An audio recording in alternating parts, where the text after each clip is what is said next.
First on the agenda is the minutes from the March 11th, 2014 meeting. The floor is open for approval.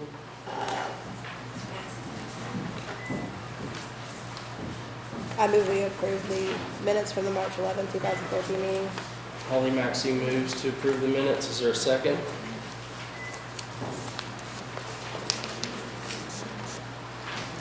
I'll second that. Darrell Kramer seconds. All in favor say aye. Aye. All opposed, motion carries.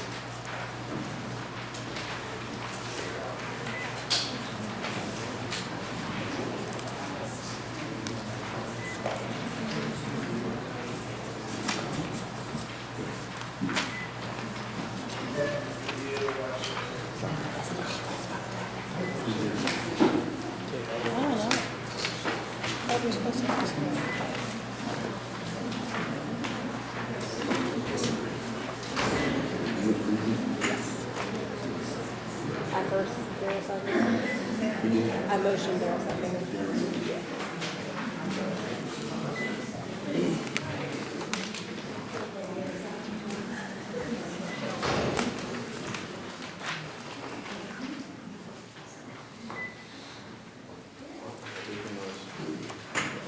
Come help him, Aaron, if you can. Steve. Stop. It's an Turn the volume down. I did. Because I had to turn the oil.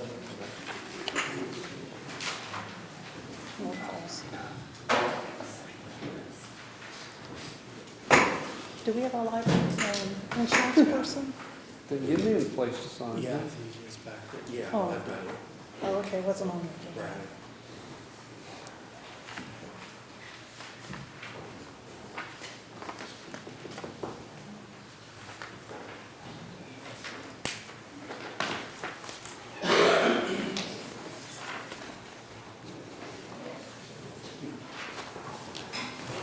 There's some people missing.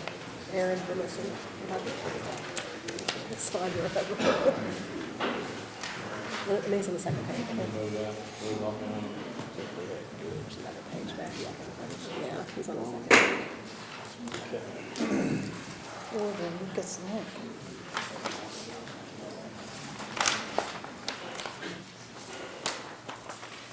All right, next on the agenda, we'll have Bill Shermer.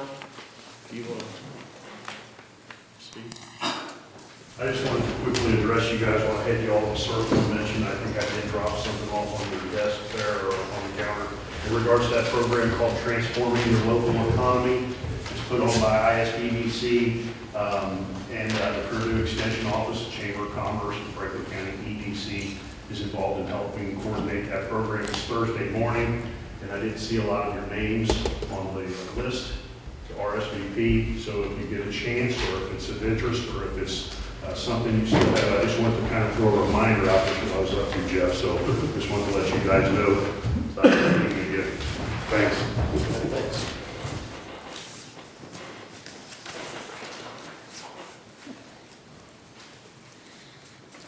Next is the appointment to the Franklin County Public Library District. I have a letter here. Dear council members, Janice Kuntz, the county council's current appointment to the Franklin County Public Library District Board of Directors has indicated that she does not wish to be reappointed to that position. Her term expires in May. The board sincerely requests your consideration to appoint Steve Cox to fill this role. Judge Cox is uniquely qualified to serve on the board because he is an avid supporter of library programs for years, including the Plein Air Artist Weekend. In addition, he has helped the Franklin County Public Library District to acquire a unique, priceless art collection.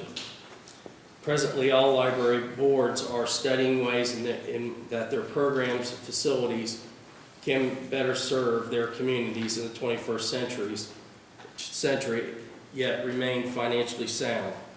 Steve has valuable experience in working through long-term strategic plans. He understands the changing role that technology will play in library districts in the future. Steve would be a great asset to the board as we work to obtain our goals. Your prompt attention to this request is appreciated. The board endeavors to make this transfer as smooth as possible. Sincerely, Gayworth, Franklin County Public Library Board President.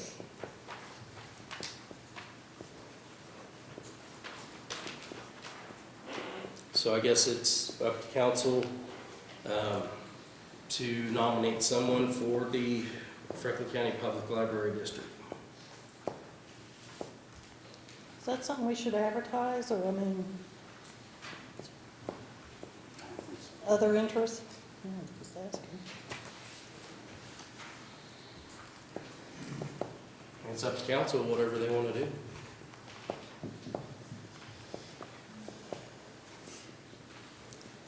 I don't know, I'd recommend that papers could say something in their articles that there's an opening at the library, and if nobody comes forward by our next meeting, then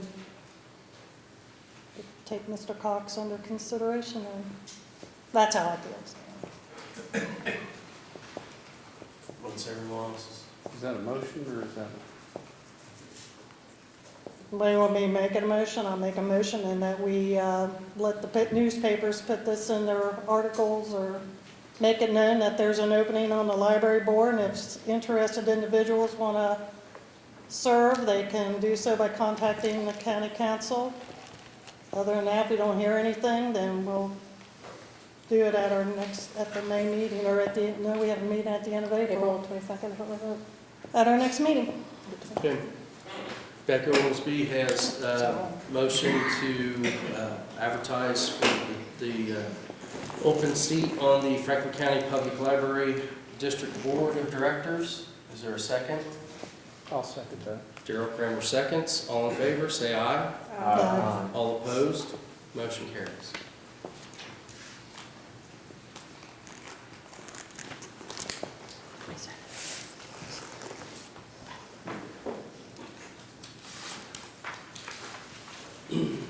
Next is Resolution 2014-8. Resolution of Franklin County Council to transfer funds from rainy day 1186 to County General 1000. Whereas Franklin County General Fund is in need of money for cash flow purposes, and whereas it is necessary to borrow money to enhance the Franklin County General Fund, and whereas there is sufficient money on deposit to the credit of Franklin County Rainy Day Fund that can be temporarily transferred, and whereas the money be transferred is revenue derived from the levying and collection of property taxes or from the operation of Franklin County, Indiana. Now therefore be it ordained that $750,000 be transferred from the Franklin County Rainy Day Fund to the Franklin County General Fund. Be it further resolved, the period during which said fund shall be transferred shall end during the budget year of the resolution, being the year in which the transfer occurred. Be it further resolved that only revenues derived from levying and collection of property taxes or special taxes or from the operation of Franklin County, Indiana may be included in this amount, dated this first day of April 2014. Any questions? I just had one question, Steve.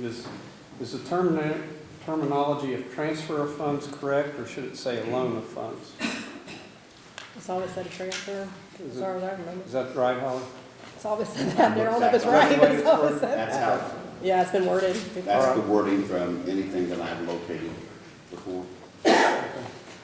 Says temporary transfer in the third line. Yeah. Right. How much in the red is county general, like right now? Cash flow wise? How much in the red, is it in the red right now? Yeah, 163? yeah. And I just got my tax statement yesterday. So, I mean, wait till May 10th.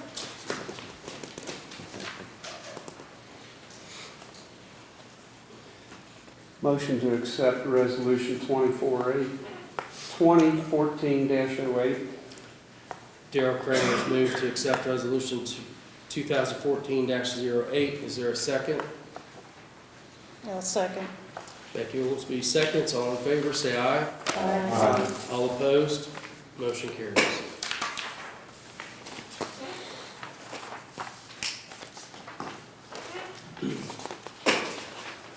Okay, next on the agenda is the additional appropriation resolution 2014-2, where it has been determined that now it is necessary to appropriate more money than was originally appropriated in the annual budget. Now therefore, Section 1, be it ordained by the County Council of Franklin County, Indiana, that for the expenses of the taxing unit, the following additional sums of money are hereby appropriated out of the funds named and for the purposes specified, subject to the laws governing the same.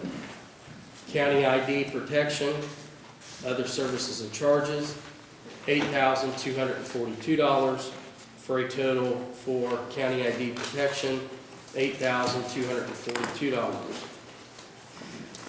Elected official training, other services and charges, $191, for a total for election officer training, $191. Fund name pretrial diversion, personal services, $1,000, for a total for pretrial diversion fund, $1,000.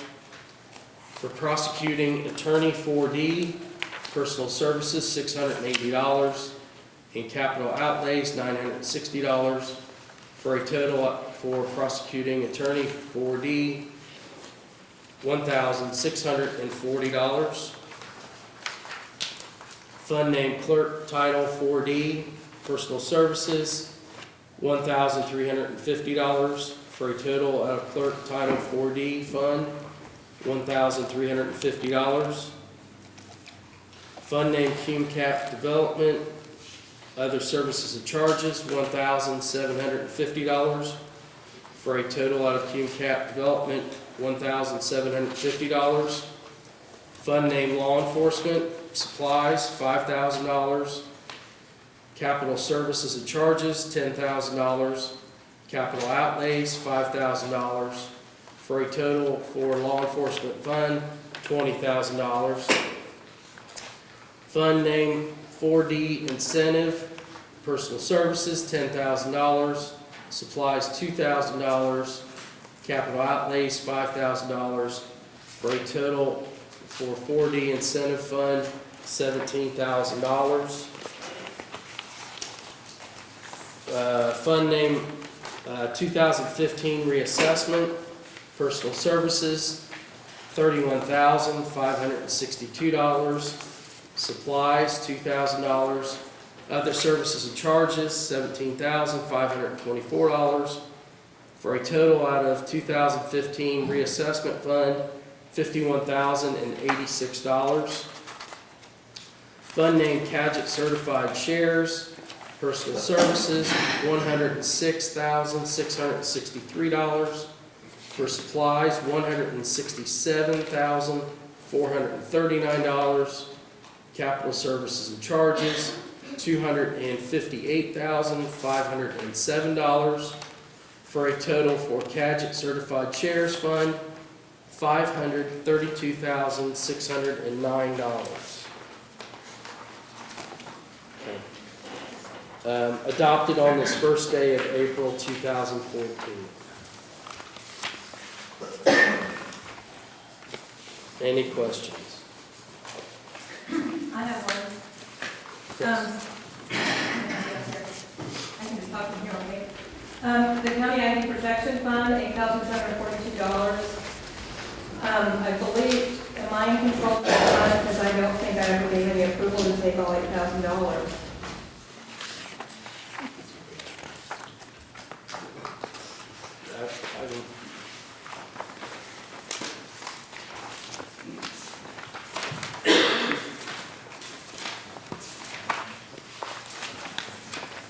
You said it at the very beginning.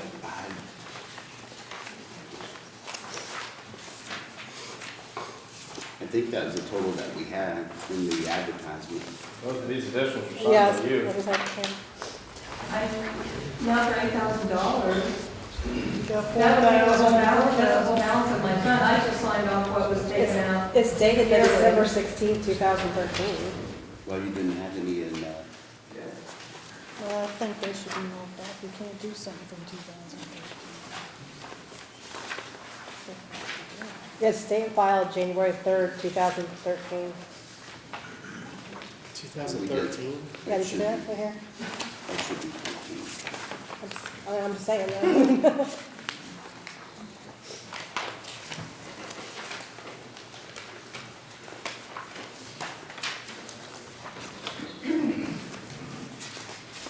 I believe, if that was signed 2013, that was probably my maintenance agreements with my CSI.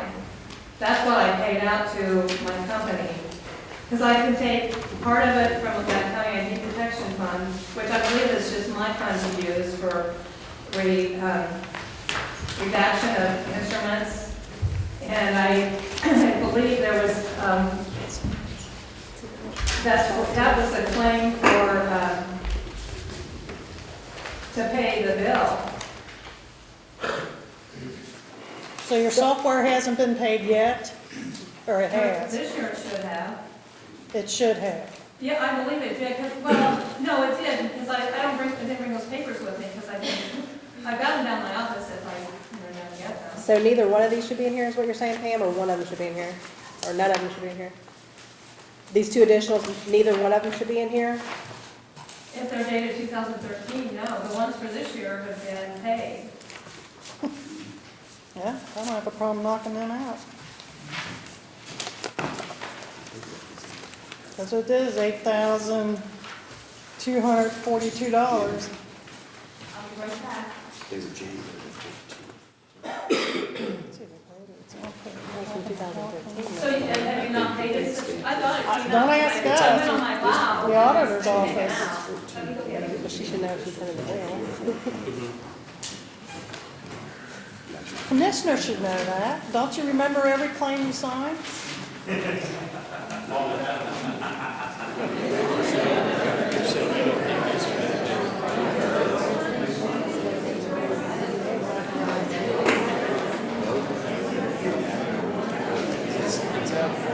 Jeff, should we just go ahead and go on? Let me make a motion. We can always go back to exactly. Let's go on. We'll be here all night. Okay, I'm gonna make a motion that we do additional appropriations, resolution 2014-02, both pages, but accepting the recorder's request for the $8,242. We can always put it back in just to keep things moving. Mm-hmm. 882.2. 882. Becky Oldesby has moved to accept Resolution 2014-02 with the exception of recorder's $8,242. Is there a second? I'll second it. Joe Sizemore seconds. All in favor, say aye. Aye. All opposed? Motion carries. Next on the agenda is transfer of funds, Resolution 2014-06. Be it resolved by the County Council, Franklin County, Indiana, where it has been shown that certain existing appropriations now have obligated balances which will not be needed for the purposes of which appropriated, and other existing funds are in need of the unobligated balance. It is further resolved that the attached certificate of transfer of funds is approved, dated this first day of April 2014. Transfer of funds certificate. The Franklin County Council hereby certifying the following actions in regards to transferring from one major budget classification to another, Public Law 54 SB, effective April 14, 1971, was done at a meeting on Tuesday, April 1st, 2014. From clerk postage, $546.95, to clerk supplies, $546, and 95 cents. Prosecuting attorney witnesses, $91.08 to prosecuting attorney law books, $91.08. From CASA, $1,000 to CASA supplies, $1,000. From CASA miscellaneous operating supplies, $2,100. To CASA services and charges, $2,100.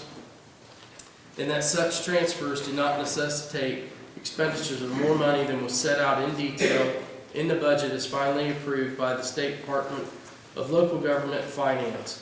This transfer was made at a regular public meeting according to the proper resolution, a copy of which is attached to this certificate dated this April 1st, 2014. Any questions?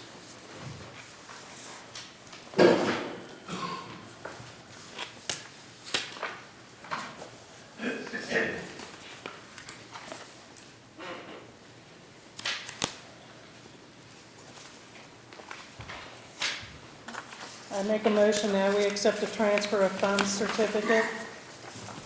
Becky Oldesby moves to accept the resolution 2015-06. Is there a second? I'll second it.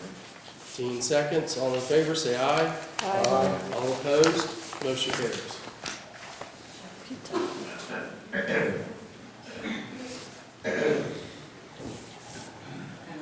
I should have been on the agenda for a Peter Boa appointment.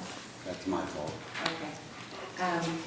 And I know that the library appointment was scheduled to be advertised. However, I have Peter Boa hearings scheduled for this Thursday, so I really need my 2 members appointed. I'm asking for, I don't is think it the on? mic's on.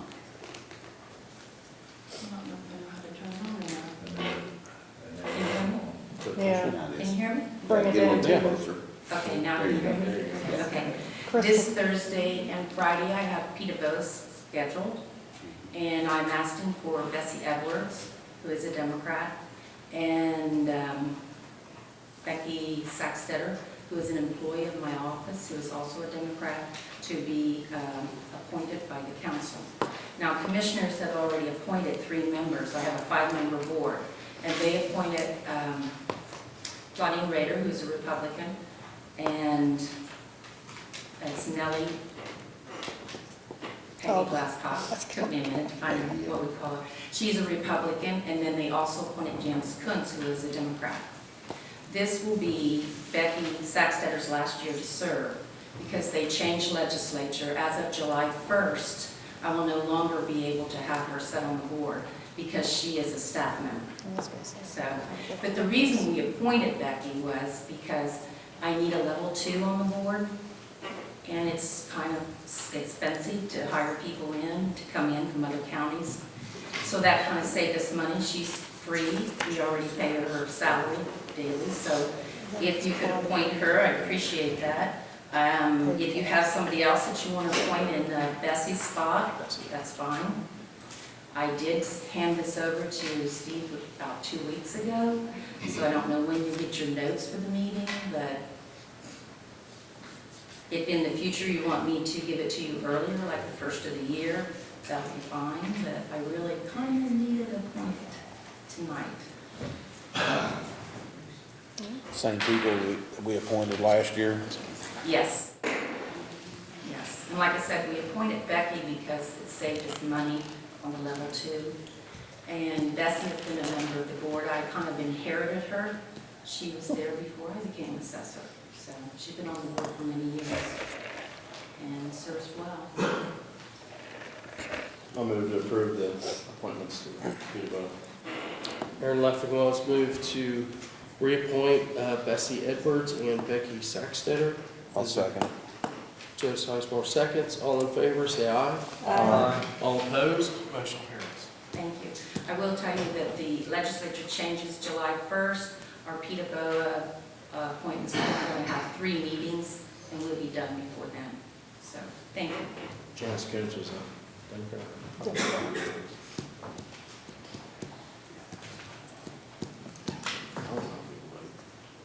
All right, next on the agenda is Mike Kramer for MedBen.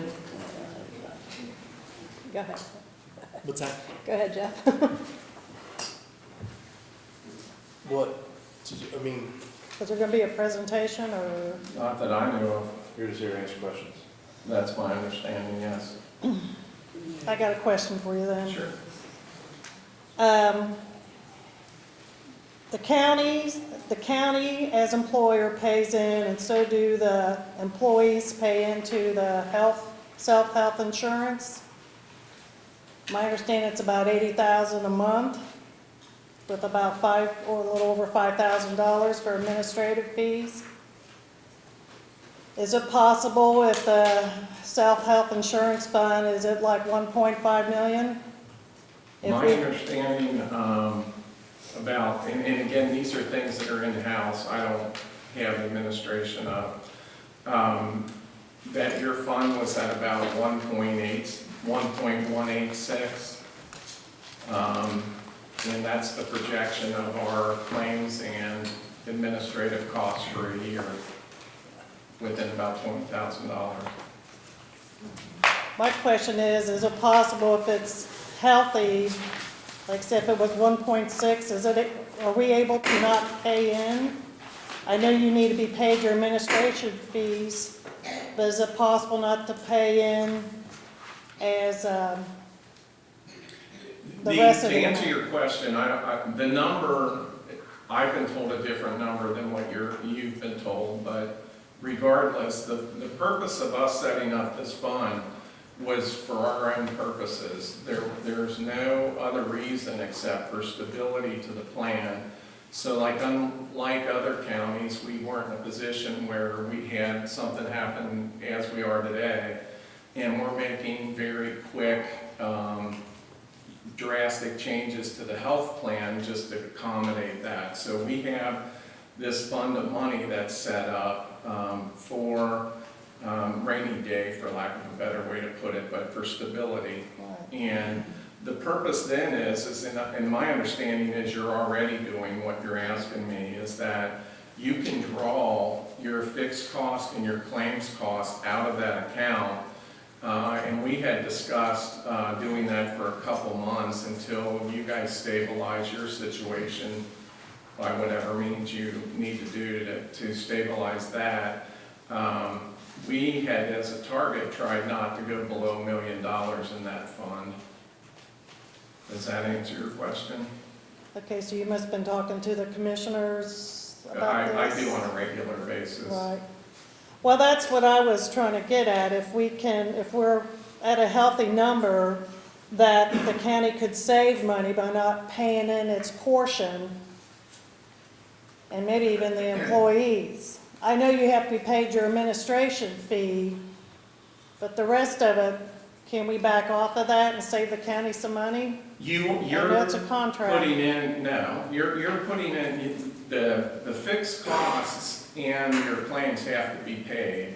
Right. So, I had thought that you're already using that fund to do what you're asking, is my impression. Well, State Board of Accounts says no, As far as, using the insurance for anything but what it's for. no, I'm saying that this fund, in my understanding, is you had stopped funding the account, which is what I think you had asked me, the 80,000 number you're talking about. Right.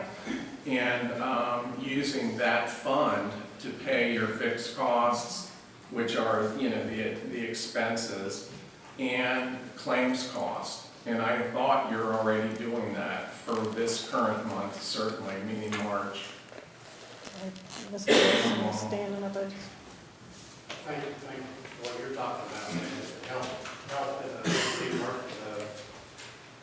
reserve account has like the 1.2, 1.5, whatever it is right now, right? You're asking claims to be paid out of that, that's what it's for. Right. You have a general fund over here, which goes into that fund every month, into the health reimbursement for the reserve account to pay the bills. Once it reaches that reserve over there, it can't be used for nothing but insurance. But as long as it's here in the general fund, why can't you have a reduction just like you do any other appropriated fund? That's what I'm asking then. That's what you're asking. If there's anything in the insurance policy that we could save the $80,000, like you said, because if the self-help fund is healthy, it could probably get lowered if we don't put any money in, but I did not know if you're allowed to not withdraw from the employee's paycheck and, the employees would be paying in, or the employer. Like you said, once it's in that, for the claims to be paid out of, it's gotta stay there for that purpose. Once Till it it moves gets into there, the it fund. can be reduced. Like you budgeted $1.1 million this year for health. You can reduce that to say $800,000 if you want it, and still make a monthly payment over to the health insurance fund. Does that be And that's not gonna catch up with us later, that the employee cost is not gonna go up? Or the, We'd probably have to watch it, I mean, that's. Their cost will not go up because we got that reserve over the years that, because of Mike and MedVin, that we've been really good about our claims, and we've saved that money instead of paying it out to Aetna or Blue Cross or somebody. We're keeping that extra money that don't get paid out every month. We've been really, really good about how we do things. So It's got good basically, insurance. the way it works is there's $34,000 in fixed costs, right? That's what you charge to administer the fund. Basically. That's what it currently is, correct? And it's not, And right now, the monthly it's not claim just average, administration, well, it's insurance and, stop loss and everything. correct, And then fixed costs. the monthly claims average $62,000 for a total of 96 something. Right. Correct. Which, if you total that out for a year, it's $1.16 million. $1,161,000. And You said the reserve fund has how much? at that snapshot that I called was at 1.184.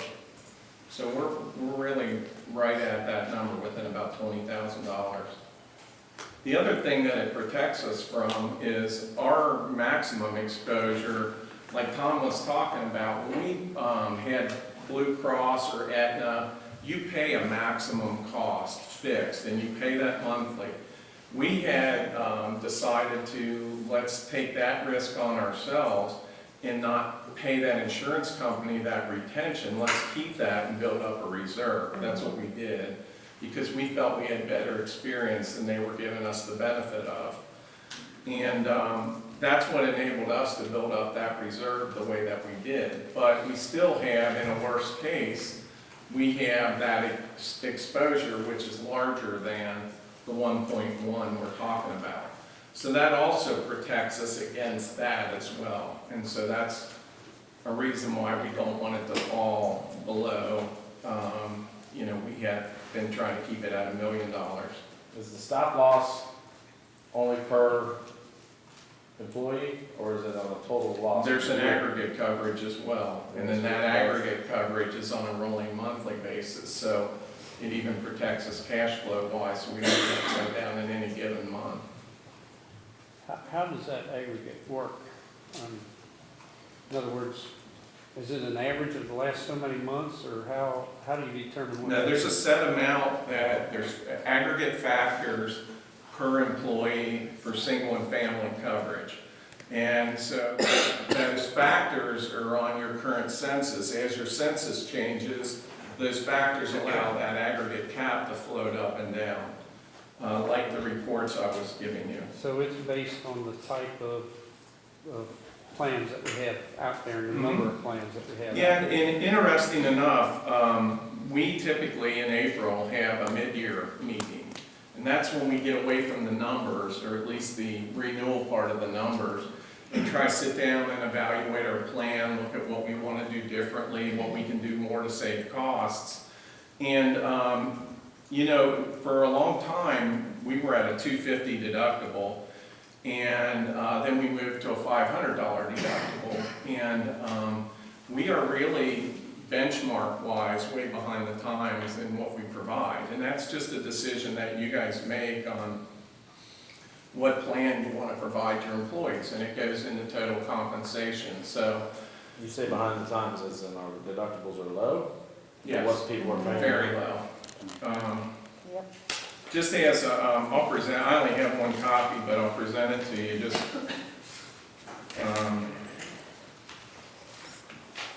I have a benchmarking report.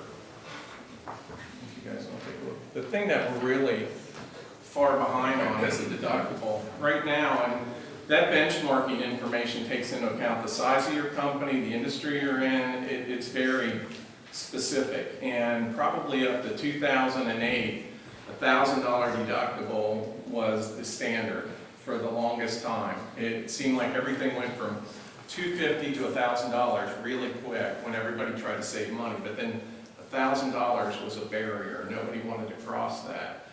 And since then, the benchmark is $2,500. That's a deductible out there, and especially in the case where we have co-pays, and in pharmacy as well, we have co-pays, and we have over-the-counters that we've added to the plan to save money that are at zero cost.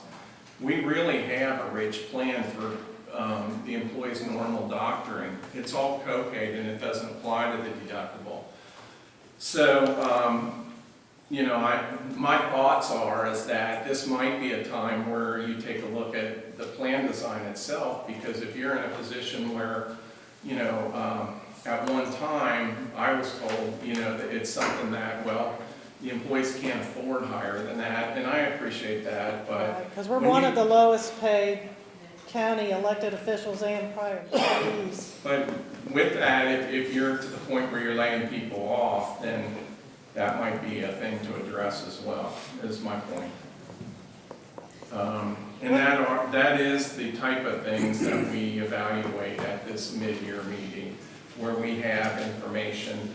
Actually, our claims cost in the last 3 years has been on a trajectory downward. So we're actually doing very well on controlling the cost of the plan, and that's how we were able to build up a reserve. So, you know, it's a nice position to be able to try to figure out how to use it versus where is it.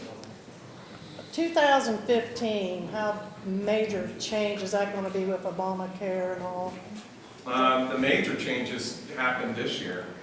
And because you're self-funded, that is one of the, in self-funded, the biggest thing you're trying to accomplish with Obamacare, aside from the fees, are in the fully insured world, which is what we came out of, where you just pay a fee to the insurance company and they take care of everything. They are no longer allowed to underwrite, and they're no longer allowed to deny people. So because of that, they took all the rating from people that were the good risk and enjoying the good risk prices, and the people that are the bad risk, and they have to have one price for everybody. That's the concern, is that if you're one of the people with the good risk, you're going to get a very big rate increase. Well, we're self-funded, and we've been accommodating that ourselves anyhow, so we're not affected from that perspective, although we still have to pay the fees, which are about $63 per member. But one of the things, hi, my name is Blair Pickerel with MedMen. One of the things that you avoid by being self-funded is the health insurance tax. And that's a new tax that's been placed on all fully insured organizations. One of the newer taxes that's been placed by the healthcare reform. By being self-funded, you avoid that tax, which they expect to be about 4% on every fully insured group next year. So that's another 4% that gets added to that premium. You know, when you made the move, as Tom mentioned, to be self-funded back in 1998, it's been a long time. You were with Aetna and were paying, it was astronomical at that point in time. You had a bad plan design.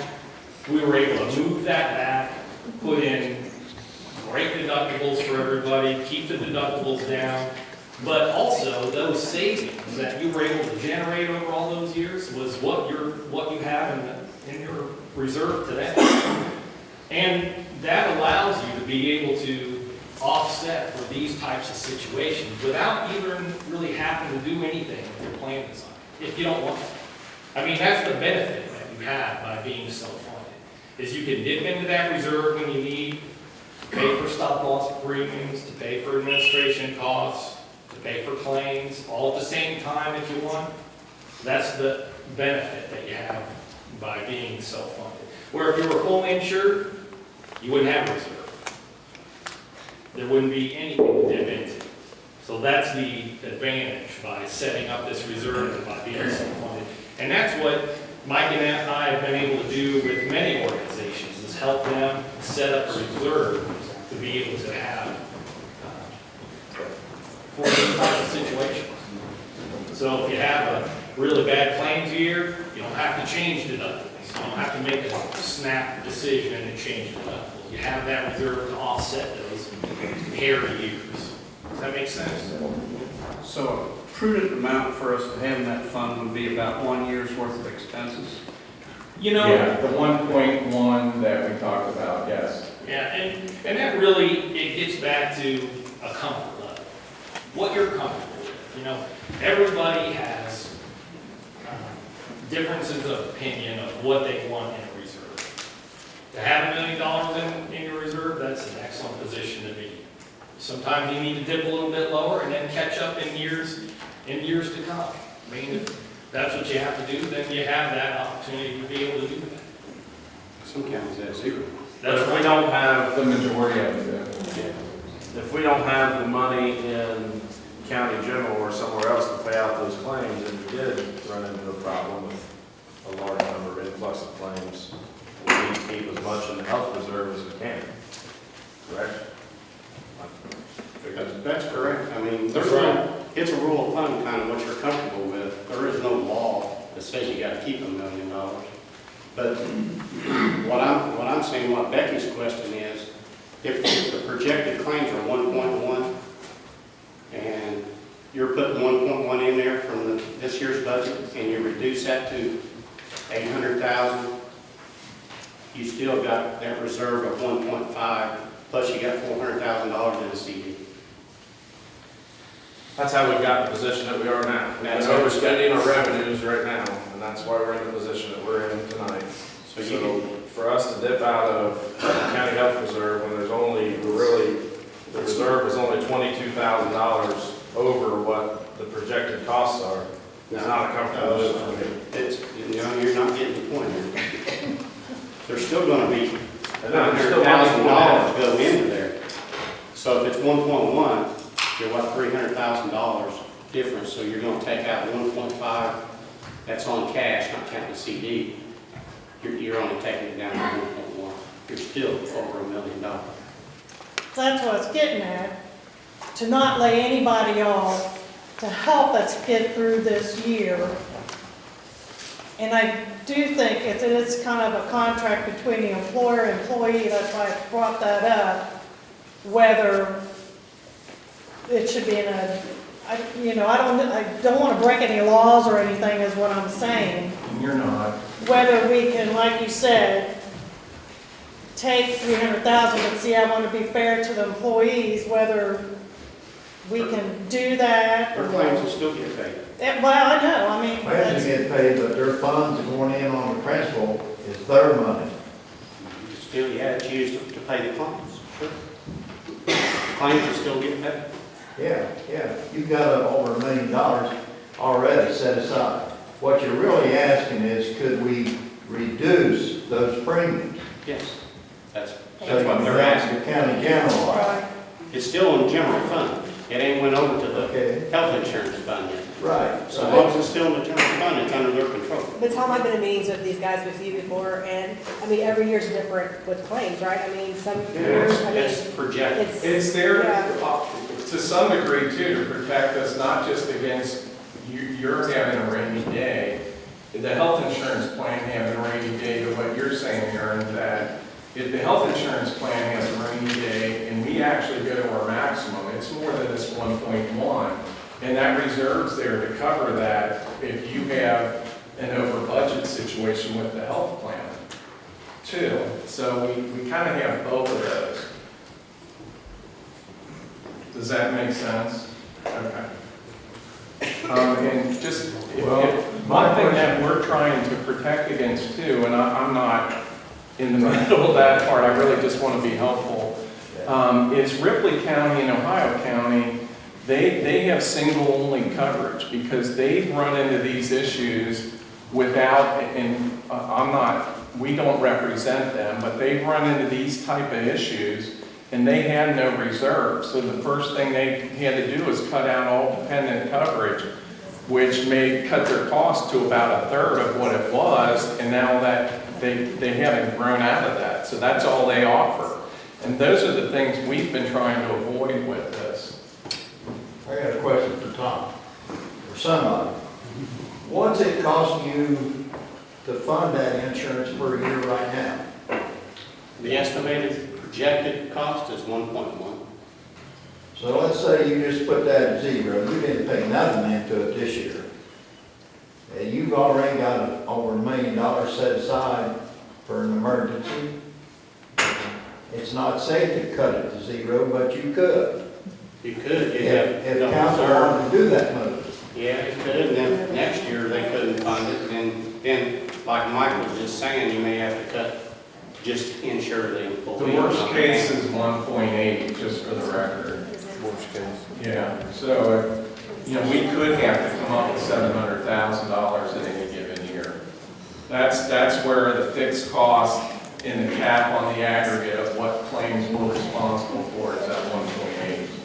So that's, How about this year? When Maximum amount cut that it we would next have year? to, If you cut that this Before we year, hit will this- you have to cut it again next year, or where is that coming from?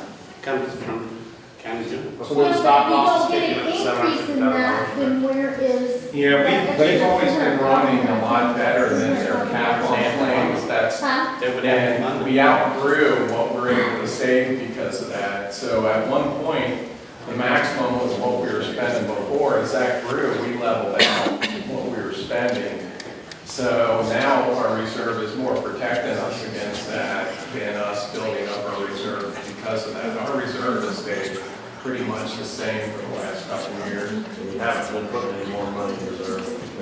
Not really. Yeah. So is there two action funds? Should dip into our reserves because it's building. 3 years ago, Hang on, let's have one conversation here. 3 years ago, our cost was 1.5 million. And then last year it was about 1.1, and this year we projected to be about 1. We projected 1.2, but it's coming out to be about 1.1. And if it's only 900,000, then we gained another 200,000 to go in. That's it. If we funded it at 1.1. Yeah, if you fund it. But if we got it back to 900,000, it's 900,000, we don't believe it. If it's 900,000, it costs us 1.1, we just spent 200,000 of our savings. You spent. Of our reserve. It's called whatever. You're helping, I mean, you got 1.5, I think, because they borrowed 300,000 out of it. So it made it 1.2, and you got 400,000 in CD, so you're still at 1.6, even though they borrowed 300,000. They put that 300,000 back in, didn't we, at the last meeting? I read? 216. See, it's back up. Why is your CD counted separately? It's not, It's just an investment. it's just an investment. 14. So It your ain't in total, the cash balance because it's an investment. what's your total? 1.1 in reserve? 1.9, yeah. Oh, you got 1.1. Who holds that 1 point? Is that in our? Yeah. That's why I asked you what you have there. Monthly, we can sound. Tell us what the claims are. There's administrative costs. Combine the two together, that's what we write the check out. The only part that's variable is the claim. Or all of it, your census changes, but snapshot of the same amount. Yeah, the administrative cost would change if we had a difference in the number of employees. Exactly. What is the average cost per? And administrative about 12,000. The administrative cost? Claims and admin. It's about 4,000, 8,000 is the claims. It's around $12,000 per employee. 4 for fixed, 8 for claims. So we're really, really good shape if you're in a tight end. Well, I knew it was Single. 1.6 at one time, so. It's 1.6 plus 4. That's hard to benchmark then because you're comparing against other counties that may have $5,000 deductible. So you don't really know what you're comparing against. What are you talking about If we're trying to benchmark that, I said that's really difficult. there? The employee cost or the average cost per employee? The cost, yes. Right. Because you don't know what that cost is buying elsewhere. Right. But that's what it cost us. For our house. Yep. For a 500 deductible.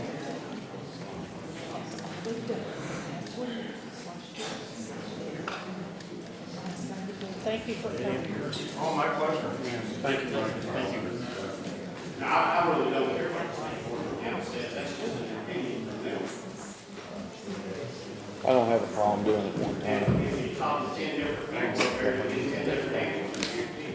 I know, but you got the employees paying their portion in, and I'm just trying to make, They'll still all be there, their money ain't going nowhere. That's right. If they go to the doctor, they get paid. right.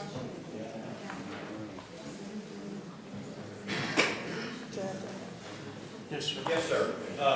Becky, you said that they borrowed $300,000 out of that fund. What was that for? But we did it's cash flow, it's county general, but they couldn't do it, we did a ordinance to put it back in. So it's gonna get put back in, What was it going to be used for? county general, it's A payroll. loan, it was a loan to be It paid was a back. loan, and it was. So they couldn't borrow it for this situation? Not when it gets to that point. When it's put into the fund, I think that's what State Board of Account means. Once it's put into the health insurance fund, you can't pull it out. So the commissioners are looking at, before it gets to that fund, it's not gonna get paid in, it's gonna help balance our budget. It's gonna help, it's gonna be a nice Band-Aid till we get to the end of the year and then get us through. That's, Find more revenue to shore it. I guess I just want to throw some figures out there, quick notes. We're at 1.6 in the reserve fund right now. Is that 1.9? 1.9? 1.8 for. well, the 300,000. What do we have right now? 1.184 or something. The number he gave us. That's just, On January 1, county was sitting at approximately a little over 1.6 on January 1. On January 1, about 1.6. Okay, I'm just going to use 1.6. Okay, and right now what we have projected is 1.1 million going into that fund. Then, before any claims are taken out this year, we'd be at 2.7 million. So, worst case scenario, even if we pay the 1.8, which was the worst case scenario we projected, there would still be $900,000 left in that fund. That's worst case scenario. So, worst case, there's still $900,000, and I think the real discussion here is just whether to take $200,000 or $300,000 out, or to stop $200,000 or $300,000 from going into that fund. We would still be at $600,000 or $700,000, which is beyond even the $500,000 minimum that was kind of mentioned earlier as far as depending on comfort level. So, I guess my personal opinion is the money is there, even in the worst case scenario, for council to be able to access that $200,000 or $300,000, whatever the council needs. Scott, what you're saying is correct, but the only way you can get that is through reduction, gradual reduction, to go into county general. No, it'd be a one-time reduction, just like we did with the other one. Yeah. We would take it from 1 point. Yeah. 900,000. Right. I'll cancel that, do it. We'll do it at our next meeting. 300,000, whatever it is.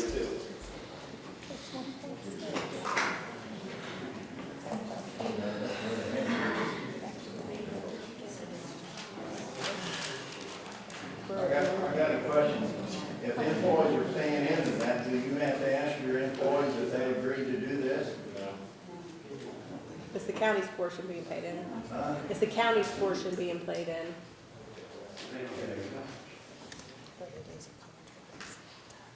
Good question. Yeah, earlier this week, you transferred $750,000 from the rainy day fund. You know what's that for? Cash flow purposes. Payroll. And then you still need, That'll get paid back. It has to be paid back. and then you still need to transfer more money? No, the $750,000 was just to transfer money right now because your taxes, your tax bills have been sent out, but you haven't paid your taxes yet. Yeah. You may have, but just hypothetically, you may not have paid your taxes. Until people pay taxes, we don't have any cash in the bank account to pay bills. So that'll. That $750,000 was basically taking it out of our savings, putting it in there so we can pay our bills, and slowly, as county general gets money into it, it'll get paid back to rainy day. Does that fund still have money in it? Teeny tiny. Rainy day doesn't have much. Yeah. The $750,000 is a CD that was already invested.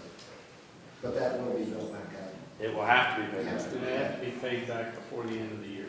Yeah. which is why I said we're $214,000 right now, still in the red of being a balanced budget.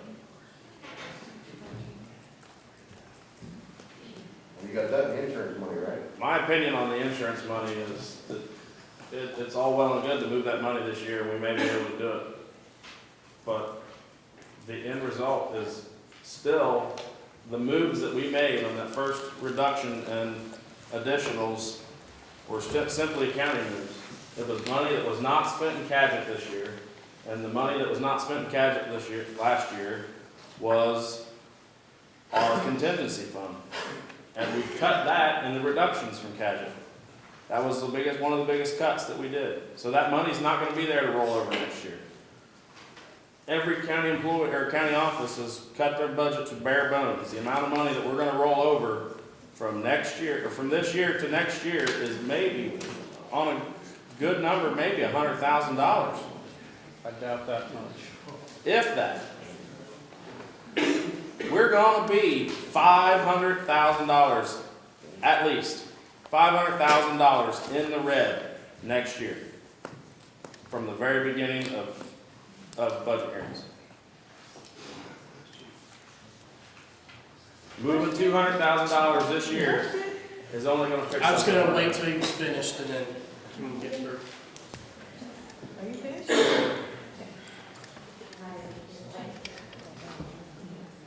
Well, I would just like, I do my job on accountability. And I would like to see accountability here. Where has this money gone? Exactly.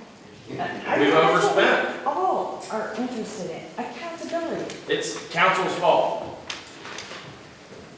It is every person sitting up here. It is our fault. We have allowed this to go on for so long that we have overspent and overspent and overspent. And the reason that we have been allowed to be overspent is because we roll money over every year. Exactly, that's what I'm saying. You slush it here, you slush it there. You slush it here, you slush it there. And now all of a sudden, here it's gone. Lawrenceburg too.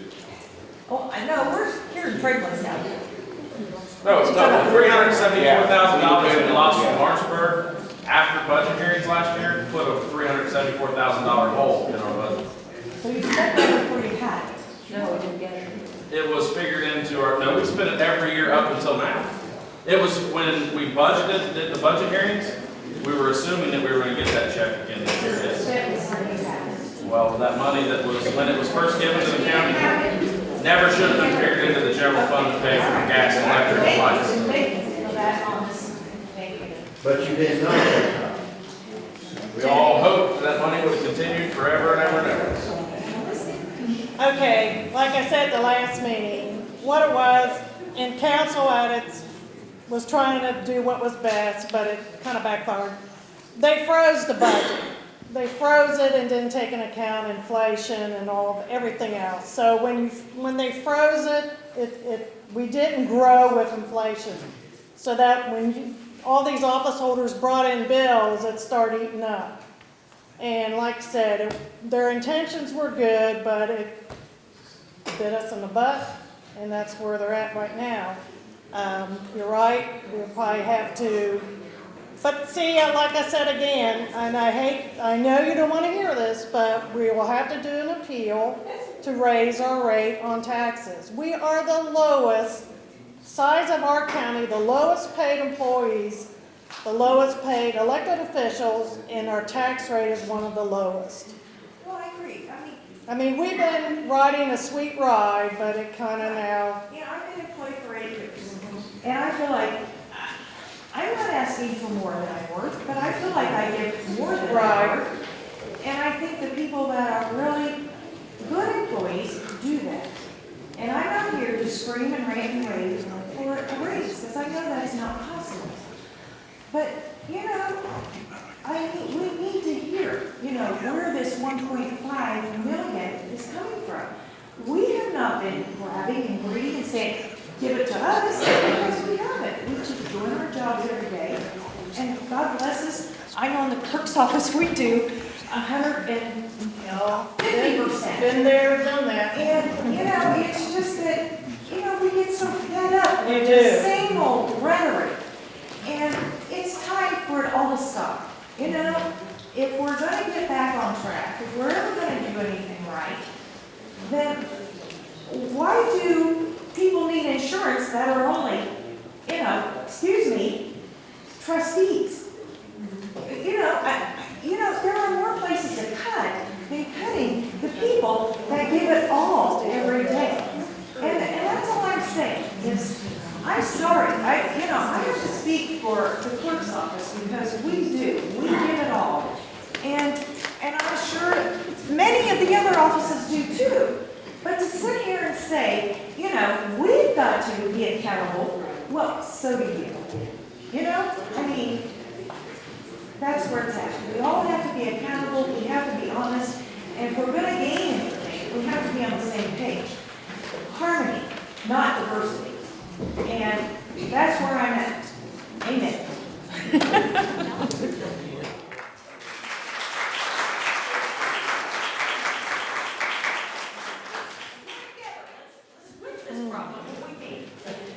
Listen to what I have to say, it might help you a little bit. And it may not help you at all, I don't know. But You have to listen to me, I'll listen to you. this problem that this county is in at the present time didn't start last year, it didn't start the year before. 20 years ago, I do believe. It did. Now, these are not fully responsible for what is taking place. They're elected officials and they're accountable to Well, us. they have to straighten it out. Right. It's their job. Right. As But I this started understand. 10 years ago, and you're in the place right now where this council, in my opinion, has to find new avenues for revenue to come into this county. As we all to do. survive. We all do, Now, yes. it's a bad situation. And I pray for them if they do what I think they're gonna have to do. They're gonna have a hell of a time. Now, the 1.5 million that you're talking about is what the state says They're talking they about. asked over what they could have based on the revenue coming in. We've heard this for the last 10 years from the state. This county should have woke up 10 years ago and said, we've got to get things under control. 20 years ago. Well, whatever. It comes back 20 years ago, in my estimation. But I don't blame this council totally. Yeah. It started way back. Yes, sir. Since you're on the subject, can anybody tell me when was the last tax increase in Franklin County? Yes, 25 years ago. Certified sheriff. As the last tax. 1989? Well, whatever year it was, 25 years. I fought against that, but to explain a little bit to you. When that started, I fought against it because I thought the same as some of these up here at county council. Don't punish the public by adding another tax bill. But in my situation as a trustee, if they had not have done that, I would be operating on half the funds that I get today, and we'd starve to death. We couldn't do nothing. There wouldn't be no trustees. Let me finish what I was saying. Mr. Sizer, I admire you a couple weeks ago for saying you was against any tax increase. But 25 years ago, they should have put in some incremental tax increases so we don't have this today. I wrote a lot We of stuff. would not have noticed it. we wouldn't be in this situation we're in. If it's just a small percentage, it'd be probably $40 more, depending on what you got, but like you said, they meant well, but this is what happens when you don't keep up with inflation and insurance increases and everything else. It just was a volcano. But I don't want to see employees lose their jobs. Oh, we couldn't operate. I'll be honest, I don't think this county could operate on any reduction of employees. I mean, just couldn't. So can we look at cutting other things besides? No, this is why I brought up the insurance thing. Okay. That may be our little Band-Aid to make us get through the end of the year, do the appeal process, and I hate to say it, but taxes will go up. We're a likely good candidate. I talked to somebody up in Indianapolis, and it looks like it could happen. It's going to help. We still have to watch our money, though. We still have to, because Still that's, only 5% increase. let's see, I don't know if it's 5% plus maybe 2. I'd say it's probably 5%. That idea makes no sense to me. It's below your $750,000 rainy day, and you get $500,000.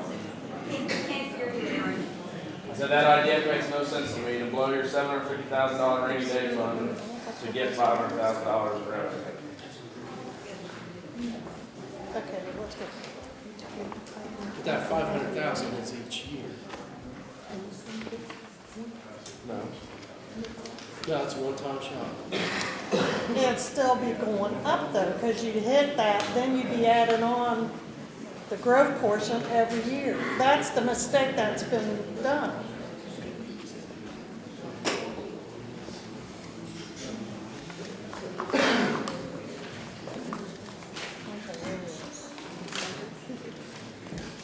No, we haven't done that.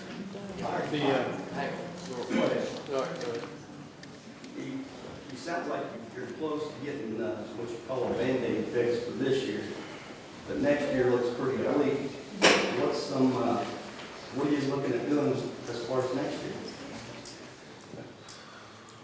Well, that's what we have to figure out. Would it be curb spending or? So what we're trying to do now is curb spending. So there's no plan for? Well, there'd be a tax rate, then you'd be feeding off of that increase in your taxes so that next year's tax bills will be higher. Two options. Increase revenue, which is going to be a tax increase, or cut services. There's only two options. So who on council is in favor of raising revenue? We're gonna have to, or else we'll close our doors, which, So what now? To raise taxes to provide services? Right. 2, I'm conditional on that. Yeah, I'm very conditional. I don't want to see us lose any jobs. Well, I don't see any jobs lost either. We need to raise revenue, but there's a limited number of things that we can do. But when you just. We can do her tax appeal. There's the idea that's floated around about doing a wheel tax and putting that in the highway, taking edit money out of the highway and putting it into the thing. Both of those ideas are about $500,000. The other third option is a lot more complicated. It involves a Lloyd tax and a public safety Lloyd tax. And I gotta admit, at this point, I don't have all the particulars on that. That's why I brought it up. So I don't know whether an income tax change is the proper way to go, whether the wheel tax is the proper way to go, or whether Becky's ideas are. I don't really like the idea of the tax appeal because of the fact that we need to spend our $750,000 that we're using for cash flow purposes. I don't think that's a good idea. Which one of the other two is a decision that needs to be worked out and gone over? But the thing is, we will not get any revenue from either one of those ideas until next year. So we have a short-term problem, and then we have to get started on the long-term problem. So is all council members open to the idea of raising revenue? That's what I'm trying to figure out, is who is open to that and who's not. Before I put a burden on the property tax owners, I would probably look at a wheel tax. That way it would span everyone. On Lloyd's, not a property tax. It's your income It's a tax. Lloyd income Yeah. tax. And That is an income tax. it actually frees the Lloyd, the public safety Lloyd. To enact the public safety Lloyd, you have to also enact one of two other Lloyds. There's the PTRC, which is the property tax replacement credit, or the income, I'm sorry, the freeze Lloyd. I can't remember what the There it is. Good word. The Lloyd levy freeze is what it's called. The Lloyd levy freeze is no new tax dollars. That's the one that when you guys went to Indianapolis and talked to them about the Lloyd, that's the one that they said that everybody else that has enacted that Lloyd is repealing because it's Capture caught. rate. Yeah, it is actually hurting them more than what they are. It shifts revenue from property tax to income tax. No new revenue is generated from the Lloyd levy freeze. The property tax replacement credit is a minimum of 0.25%. The property tax replacement credit has three options of how you can apply the property tax freeze, basically on, you can apply it to homestead credits, those property tax payers who receive the homestead credit, you can apply it to all residential properties, or the third option, I believe, is to all properties. And the DLGF suggests that you set it, you assign that PTRC to whichever one is the closest to the circuit breakers. And then after you enact the PTRC credit, and the idea there is you have to enact a high enough rate, the minimum rate is 0.25%, but you have to enact a high enough rate to capture the amount of money that you're going to lose when you freeze the property tax on whichever group that you assign that freeze on. So that's how you get to that point. And you have to assign a high enough income tax so you're not getting a decrease in revenue. And then after you put the PTRC credit on, you can put the local option income public safety tax. The maximum amount that can be assessed of that is 0.25%. So there's a possibility to do that. It'd be the minimum or the amount of money, percentage that you could assign to income tax would be a 0.5% increase in your income tax. Public safety Lloyd is new money. The current edit tax is 0.25%, correct, gentlemen? What does the edit tax generate a year? I don't know, totally. Somewhere around $1.1 million, I believe. I believe your public safety. So your public safety Lloyd would generate that amount of money. However, that public safety Lloyd gets distributed amongst all your municipalities and tax collectors, and we get shared with all the civil units of the county. Every town. What is that rate? The rate, Yeah, the public safety tax, the maximum is 0.25%. and how do you collect that? It is a new income tax. It's taken out of your paycheck. It's taken out of your paycheck, yeah. Every person who lives in Franklin County who works and pays income tax would pay that credit, would In pay that addition tax. to your state tax, your county tax, this is an additional tax. This would be an additional county tax, yes. And it's what point again? 0.25 plus the property tax replacement, Lloyd, which is 0.25 minimum. So a 0.5% increase of income tax. So you're saying the Lloyd public safety tax, and correct me if I'm wrong, is gonna go to the county, all the surrounding fire departments, No, it's sheriff's gonna go to the departments? civil units, it's gonna go to the towns, and I believe the townships, I believe. Not counties. Well, that's cool. County. No, it won't go to school. It's a public safety tax. It just, and not to the county. County. It would go to the county, it would go to all the taxing units. The counties, the, Who's to regulate it though? State? State, how much, who gets what and percentage of that It point? would have to be set up, when it's set up initially, it would have to be set by ordinance how that money is distributed. Now, the public safety tax can only be spent for public safety purposes, Then that's kind of defeating the purpose. which would be sheriff's department, jail, 911, EMS. EMS, you pay for the EMS contract, you could pay for whatever, as long as it's public safety. In like the general fund. And then what you would do is how we would save money is you could then take the, what's your budget, Sheriff? Which one? Sheriff's budget. Sheriff's budget is about, let's see, Joe budget's 1.7. Also, I think we're over $2 million. So Right. more money in sheriff's budget. Right now, the sheriff's department jail is $2 million in the general fund. You could in essence take $900,000 of that and pay it with the public safety void, and then you could use those other funds in general to pay general fund expenses. So this is income, that's gonna be, This is the only way you're gonna get new money. and this is gonna go into effect. Well, It wouldn't go into effect if we enacted it, and the DLGF is coming down here on the 14th. The DLGF is coming down here on the 14th to meet with council and discuss these options.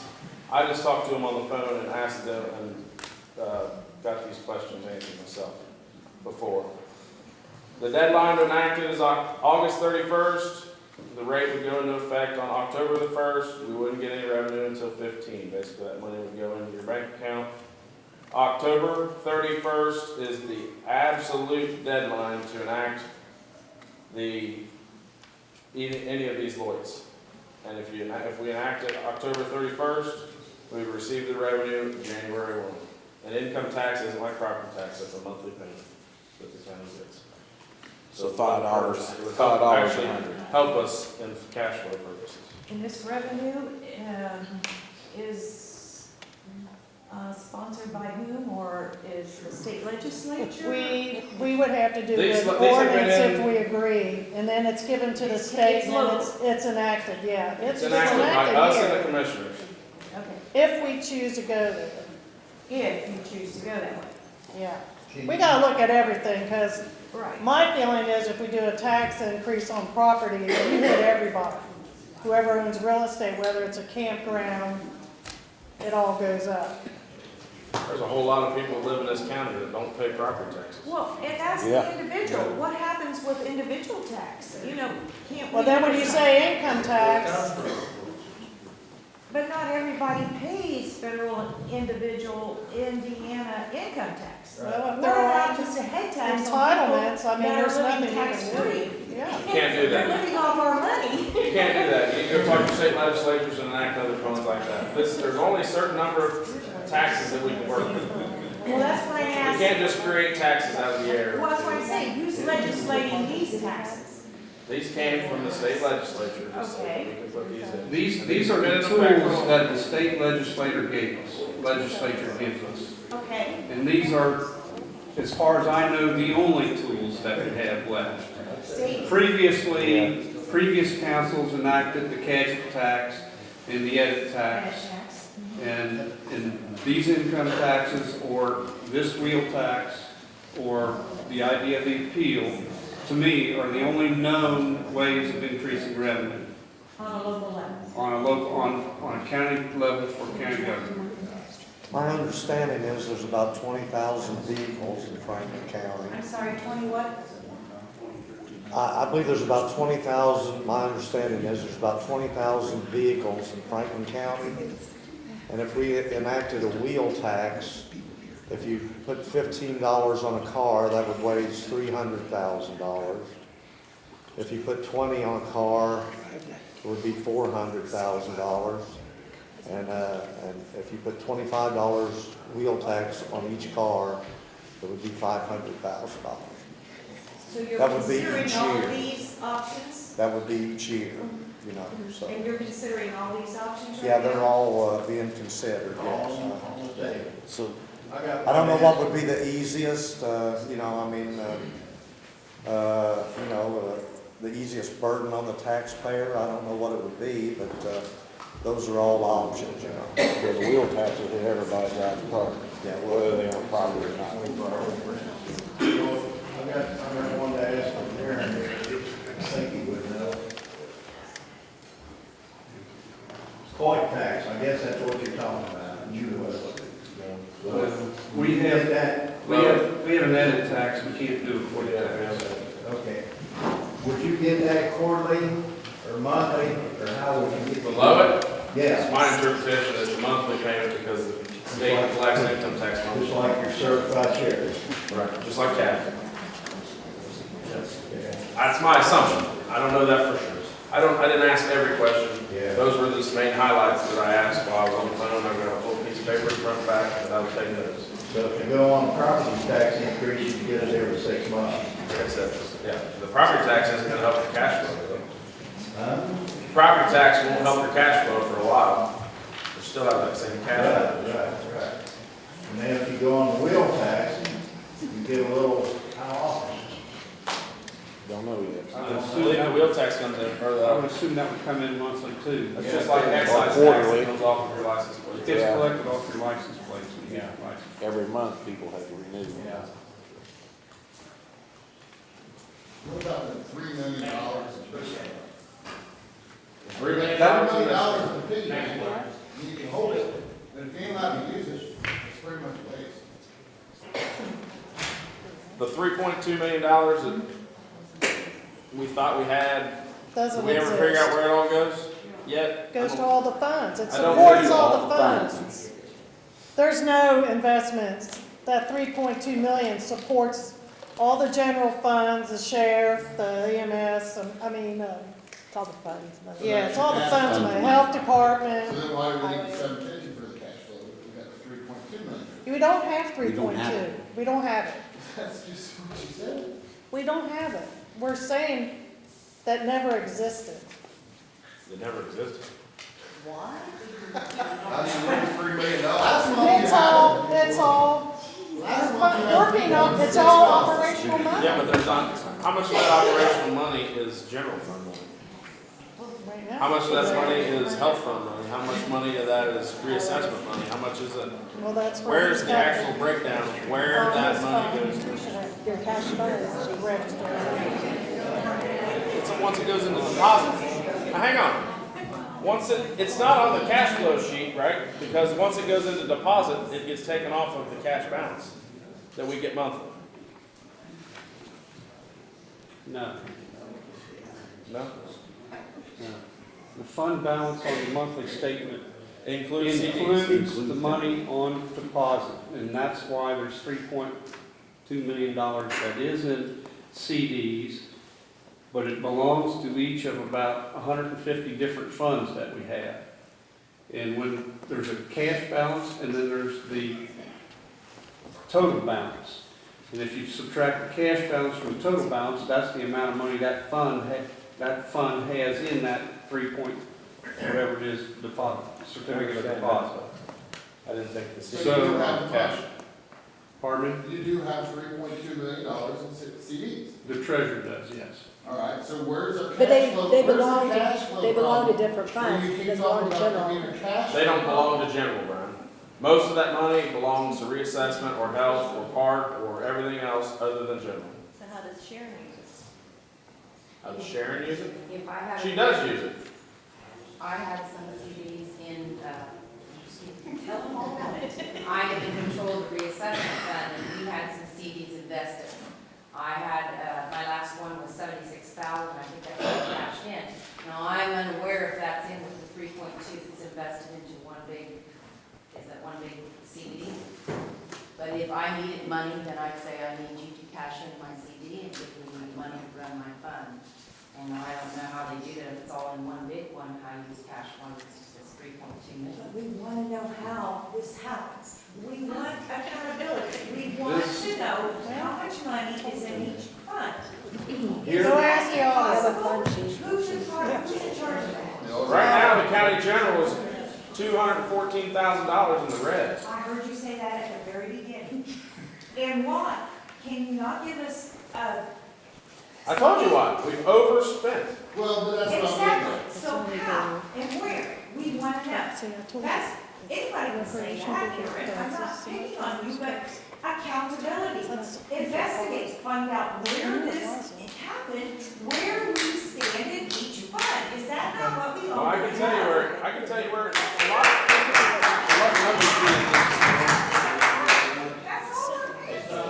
That's all Can I have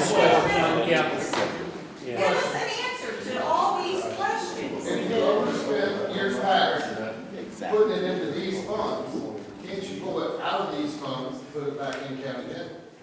No. We haven't overspent this one. Why not? Give me the floor for a minute, please.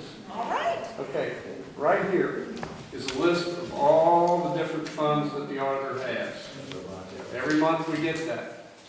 Each one of these has a fund balance on it. And if you can notice, Sharon's little one was just one little line on here. So if you can notice, there's 4 pages here with probably 25 on a page. There's at least 100 different funds. For who? For whom? Dare Ditch, flat book fees, Cuban Bridge, Highway, Are you Health, saying they're all flu back. Sharon's funds? No. Once they get assigned to that fund, that money, but it's no different than the health insurance fund. That money can only be spent on health insurance. Right, they're like. Reassessment can only be spent on reassessment. Okay. General money can only be spent on general. If you borrow my $75,000, you will give it back to me by the end of the year. Yes. You have to. You have to. Well, I know this is a fact because in the past, I heard that you borrow $300,000 from another fund. We used to borrow from reassessment when it was a little Yeah, from time to time, we healthier. make loans. And they you always had to got pay the- it back to me by the end of the year. And then by the next, the first of the year, they borrowed it again. So we've been in a cash flow problem for many years here. Yes. But it's getting a lot worse. It's not Right, so can't we 75,000. stop this? Can't we stop this and start something right? It's all wrong. It's all wrong. That's what this is all about. We're trying. I understand, that's why I'm here, because I really don't appreciate, coming and arguing, and this is very calm, I'm very happy. But we need to start making it right. We agree it's all wrong. Well, there's a lot of misconceptions going around. The $3.2 million that they thought that we could use for the budget actually belongs to these funds that are listed on this page here. Right. You cannot transfer money between funds except for a loan. You have to pay it back within a year. Right. So that $3.1 million belongs to funds like surplus dog, accident report, firearm training, surveyor's corner perpetuation, recorder's perpetuation. And each of these has a fund total here. And if you get down to the bottom of this page back here, there's a total here. And if you add the cash that we have in the bank, plus those CDs, will equal this number here at the bottom of this page. We got a financial statement, Yes, assets and expenses. that's Okay. exactly where we're at. So the misconception was that we could use that 3.2 million or 2.2 million of that money was general fund money. It is not general fund money. So we can't spend it in the general fund. So we can't use it, basically. It's unavailable. It's, Can't you do the same thing As that you long- wanted to do with the health insurance? Instead of giving money to a certain fund that No. already has one? No, the way we can spend the health insurance money is basically we're under budgeting. We're gonna under budget the amount of money that we need to pay for health insurance this year. And we're gonna use that money to pay bills. there's only 5 funds that get property tax money. The rest of these funds get money from other sources. So those aren't in the general fund? So, Right, your highway depends on your gas sales tax. yeah, and, like, I'm not picking on a recorder, but the recorder perpetuation fund, she collects a fee every time somebody does whatever they do in her office. She collects a fee. Part of that fee goes into that recorder's perpetuation fund. That carries a balance. Part of that balance, years ago, the treasurer at that time decided that they needed to put some of that money into CDs to collect interest. So currently, I assume it's 3.2 million, I have to check the exact number, of money that's in CDs that actually belongs to these accounts. Man, it ain't mine, I can't spend it. We know where the money goes. I was wrong about that. We know where the money Daryl goes. and I know all about it. These people know, they know which fund is there and where, Yeah. what it is. But when they come and ask for it, it's my job to appropriate what they got here and make sure that it's there. Yeah. And the reports that I see, it is there. Everywhere but Jim. I guess I just want to clarify, because I mean, at the end of the day, I hear the number $214,000 being put out there. If we have $214,000, nobody would have to be laid off, right? Is that my understanding here? Ballpark, yes. Ballpark? Okay. Now, That number does not include the amount of money that we've asked for you guys to direct from edit. What did you guys decide at your meeting? we sent $140,000 from edit to the general fund. So the actual figure that, if you take that $140,000 into account, we only need $64,000 and nobody has to get laid off. $64,000, we've already got a vehicle with the additional insurance money.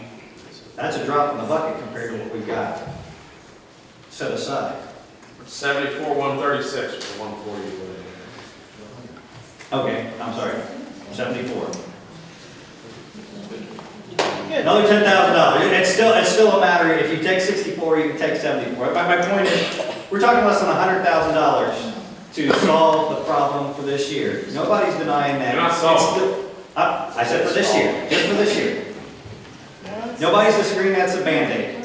Nobody's disagreeing. I think everybody understands that if we're going to solve the problem in the long run, either there will be layoffs or we're going to increase revenue. There's no way around that.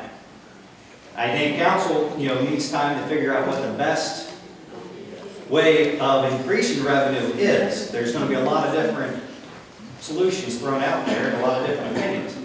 But I think if council's willing to commit to looking towards how to best raise revenue, the funds and the resources are in place to solve the problem for this year and even for a year or two later, as long as a long-term solution is being put into effect. I guess that's just my thoughts right now. I think council should go ahead and use the resources they have at their fingertips to put the Band-Aid on for this year, but don't put the Band-Aid on and close your folders and say, problem solved.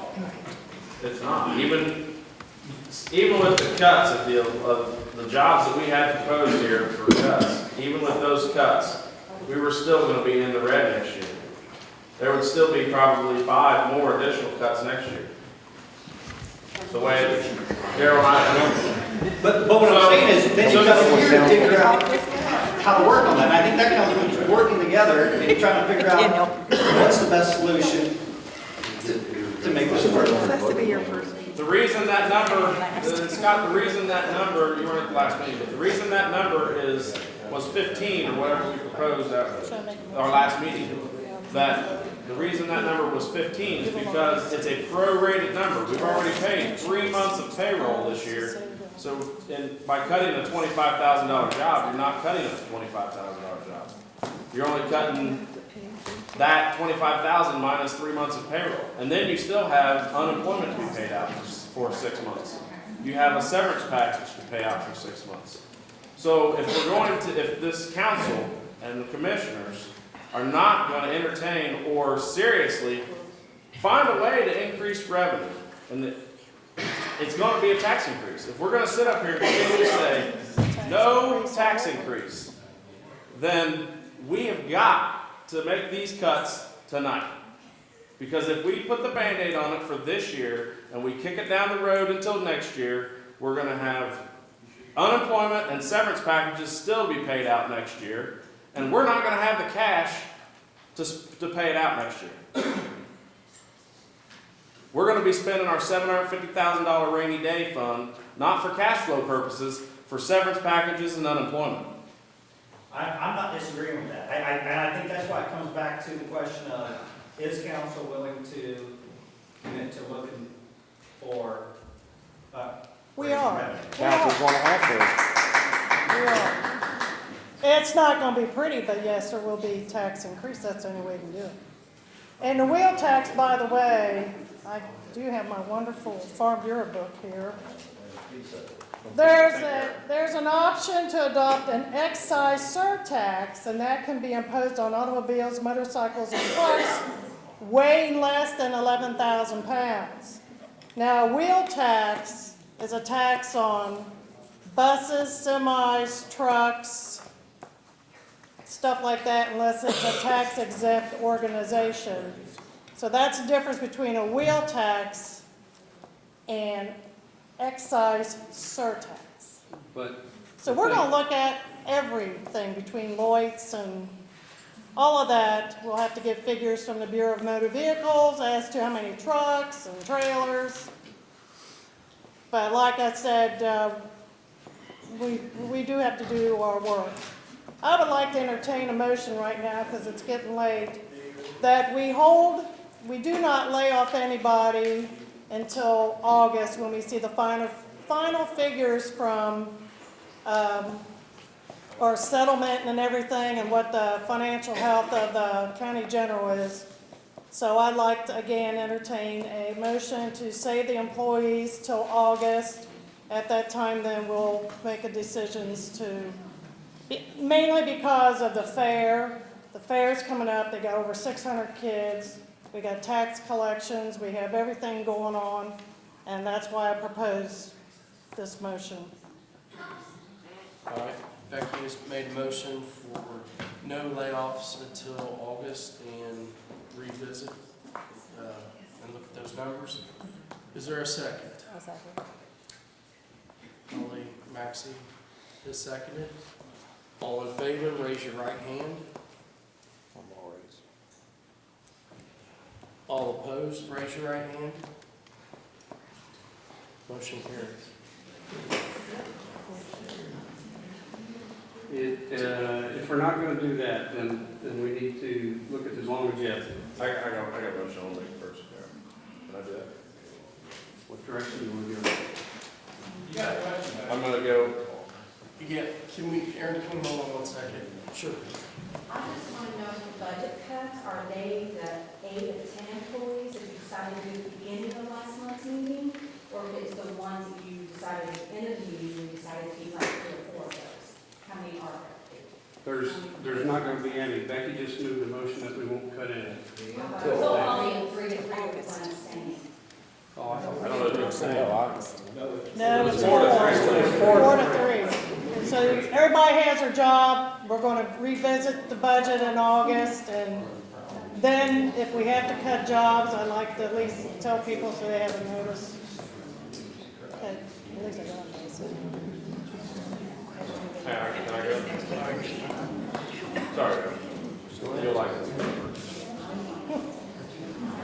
I am going to propose. You have a question over here. Yes? Yes, sir. I'm Ed Erickson, President of the Board of Zoning, and when we talk about health and safety and the issues, I think each department that's being affected should come to you with recommendations for things that we can do within our departments, and should be looking at to help with some of the financing. And I'll give you some examples. We're currently at Board of Zoning working with Lakeshore properties out on Causeway Road, rewriting the covenants. They have over 40 residents living in mobile homes out there that are not paying property tax. Those ought to be incorporated in so that they pay their fair share of property tax, especially if we're looking for support from the Sheriff's Department, EMS, the Fire Department, various supports that they get from the county. And I think I don't think Lakeshore is the only one either. And it's in the best interest that each department maybe come back with recommendations when you get ready to talk to the state, how we may be able to incorporate in things that could increase the funding.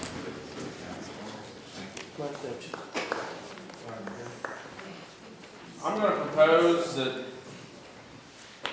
we advertise for a reduction from the county health insurance fund, from the commissioner's line, $65,105. And that amount of money is the amount of money that we spend for county commissioners and county council health insurance. We reduce that amount of money, it takes us to 74 minus 65, so almost $10,000. Still in the red. Why don't you say 75? Because that is the amount of money that we pay for our health insurance and the commissioner's health insurance. About time. You want accountability? Watch this vote. Yes, sir, watch it. Yeah. I will second that motion. Okay, the motion's been made. Well, I don't take the insurance, but it's been told to me that that's a state law that you're eligible to have that insurance. Just because you're eligible doesn't mean we have to give it, Joe. You can still cut that. Why should we ask every county employee and county office holder to take concessions when we won't even concede ourselves? That's right.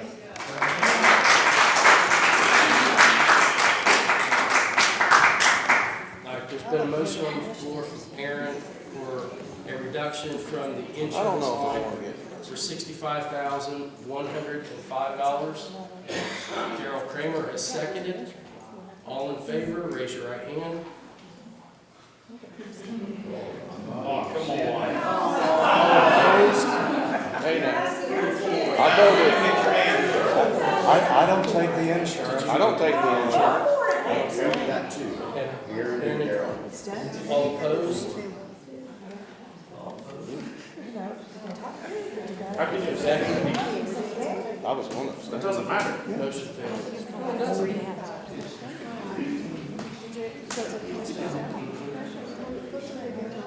It bothers me with this next motion that I gotta make, that this won't affect me because unfortunately I'm an elected official.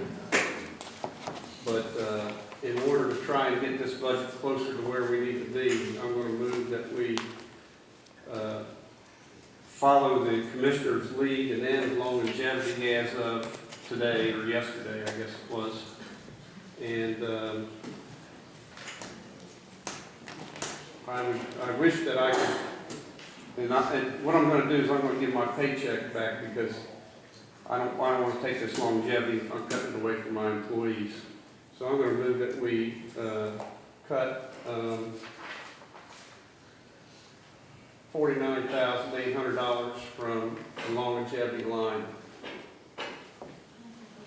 Is that just from the general fund? No, that would be a reduction from general, yeah. That would be a reduction from, well, it's actually. How much you say? It's 39,000. 39,000. 39,000. I'm sorry, I misspoke. Now, that's only general. That needs to be applied through every fund. So our question is, can we keep the highway, since it's not involved in the general fund, can we keep the highway employees' longevity alive? How is that fair to every other county employee just because they're not paid out of the highway? If you're gonna cut longevity for one office, you need to cut it for all. Should cut it for all, if you cut it. And it should be cut for county officials or elected officials too, but it's too late for that. We tried to do that at budget hearings and it got knocked down 5-2 also. I'd like to see some of the insurance funds and what they're talking about, too. Instead of messing around with longevity, I think we need to restructure it. I'm on another board, and they restructured theirs so that it's capped. And I would like to entertain that, because I got the structure breakdown. First year you get $100, and then I think it's like from up to the third year. Then the third year it's $200 to the fifth year. So it's structured so that nobody gets over $1,400, it's capped. And I'd like to see us work on that for eliminating longevity. We'll probably knock it down maybe 20,000 or so, but these people don't get paid anyway. Longevity means a lot to a lot of people for classes and other health care.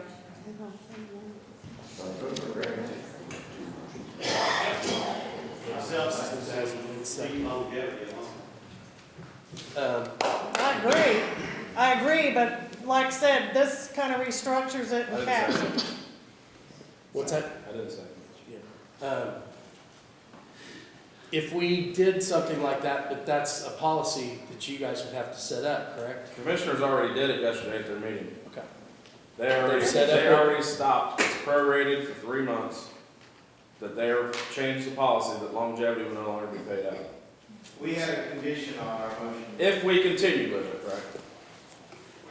Tell us what you guys did. Our condition was that if you could do a budget with no layoffs and still fund longevity, we would put it back in and agree to sign. I mean, longevity, they haven't had no raises for quite a while. Then if you start taking that away and paying more for insurance or whatever, after it's in there, they're taking home nothing. And plus, the other part of the conversation was, we weren't sure yesterday whether or not the insurance money could be accessed. And so the steps we were taking were, if there was no other resource for council to access, we wanted to prevent the layoffs. And so it came down to, if we had to make the choice between providing longevity or providing longevity or not laying people off, we prefer to not lay people off. But the council has the resources. There's no reason for us to keep longevity suspended. And the motions that have been made, can't do anything official until our next meeting, but I can tell you my personal opinion, is to put longevity right back in place, because that's no longer a piece of the puzzle.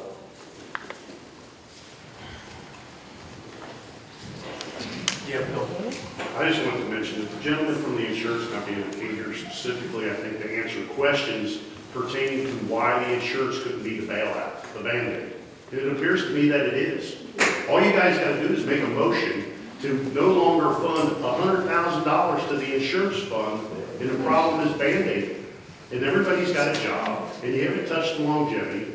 And I thought that's why we brought these guys in, if they worked out one left, okay? But anyway, I thought this was the whole reason for bringing them in, was that at the last meeting, it was discussed that the insurance could be bailed out. And so all you need to do is defund it by $100,000 and the problem solved. I'm waiting while we've spent an hour and a half and trying to figure out why nobody wants to make that motion. What is the reason why somebody doesn't want to use that funds? What is the council, I'm gonna ask you guys, what is the reason why you do not want to use $100,000 of that fund? Because he said it's a prudent amount to have 1 year's worth of reserve. Right. And we're only, And we're right at that 1 year point. I mean, we're right there. I mean, It's a Band-Aid. That's the reason why. They said there was two, they It's, said there was $2.1 million in there. no, 1.6, 1.5, 1.6. I'll make a motion then. well, first, let's get Daryl's take. Well, the motion, to clean up things, Yeah, clean up. the motion from Daryl on the 39,000 for longevity, that motion has not been seconded, so it's died. So I make the motion, then we decrease health insurance by 100,000. Okay, and Becky had a motion that she wants the longevity restructured. That motion will die, lack of a second. We're not the ones that restructure. That's a policy move with the commission. That's why I asked. All we do is fund it. They set the It's just- structure, we it's fund it food to for thought. that level. Okay. we're gonna set it back in. I'd make the motion, then we decrease the health insurance line by 100,000. 100,000. Holly Maxey has moved to have a reduction of $100,000 out of the health insurance line. Is there a second? I'll second it. Becky Oglesby seconds. All in favor, raise your right hand.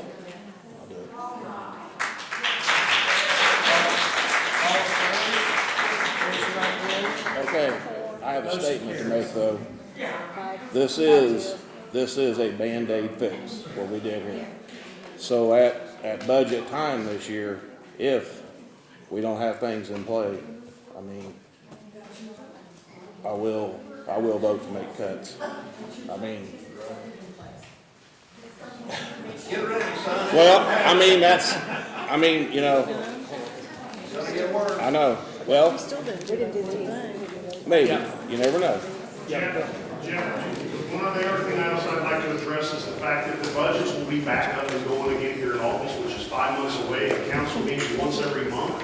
I believe you need to up that to at least twice a month if you're going to conquer the problem between now and August. You don't have to the end of the year. Scott mentioned you got another year to figure it out. You don't. You got about 5 months to figure it out. So if you're going to increase taxes or change something or public safety or whatever it is at play, I just tell you that there's no way you're going to do it 5 times between now and then.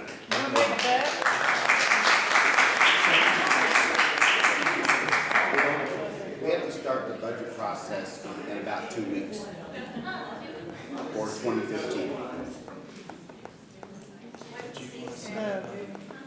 You want me to make a motion? Yeah, yeah.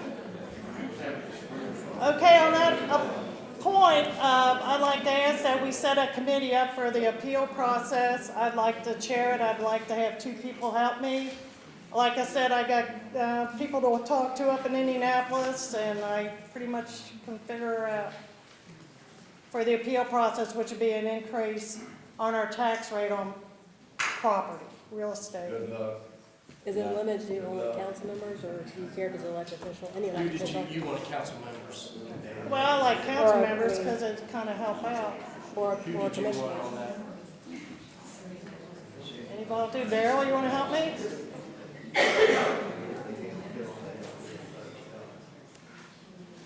Or Aaron? I'll volunteer.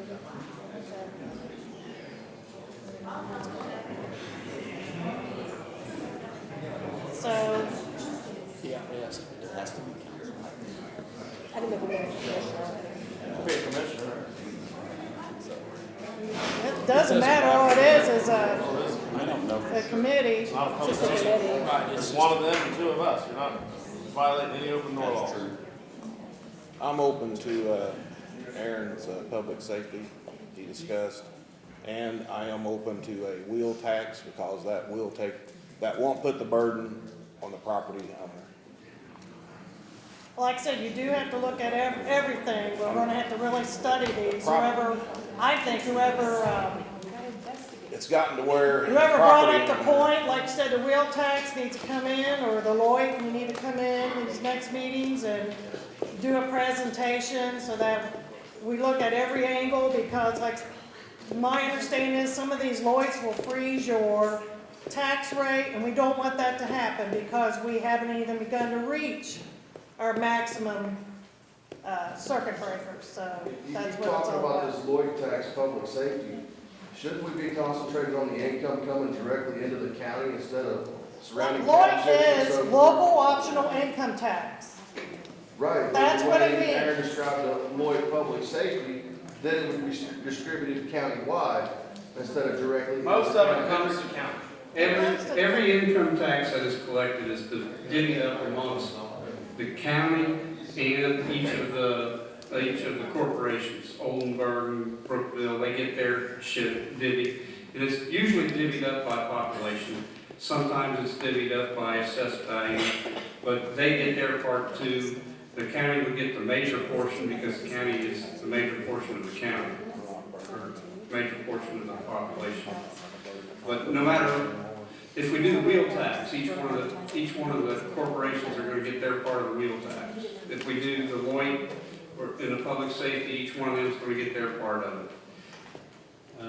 If we do the tax appeal, each one of them is gonna get their part of it. That's just So the there's state no law. tax that you can put on it that stays directly in the county? I'm sorry, I didn't hear In you. this budget, there's no tax that you can put on it just directly stays within this, it's gotta be split between everybody? Yeah, that's state law. There's nothing I can do. You have to talk to your legislature if you wanna do something about that. Will the school get their portion, Daryl, now, any of them?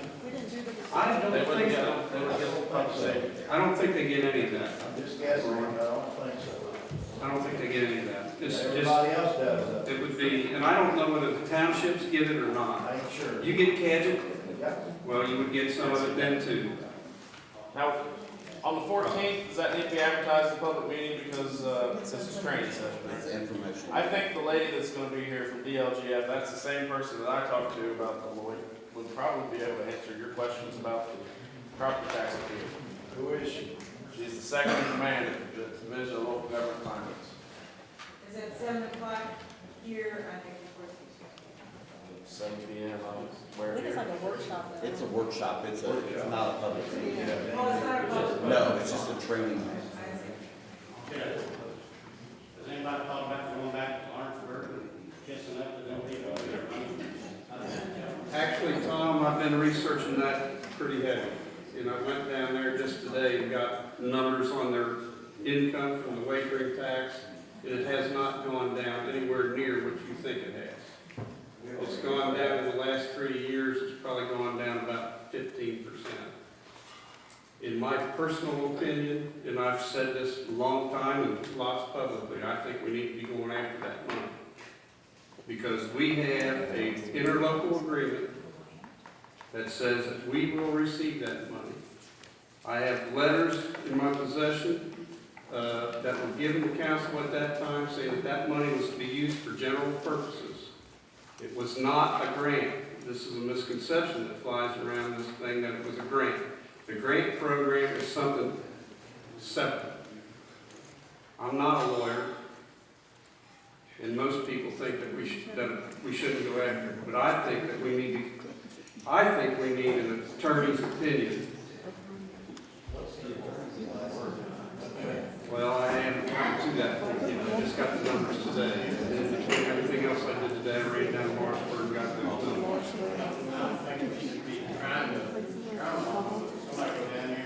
Tom, I have the agreement right here. Did you guys send them a letter? 2006. The commissioners are the ones that signed it. So I would think this is a commissioner thing. I mean, I know we're council, but the original agreement is signed Robert Brock, Lou Linkle, Tom Wilson, commissioner. Dated January 17, 2006.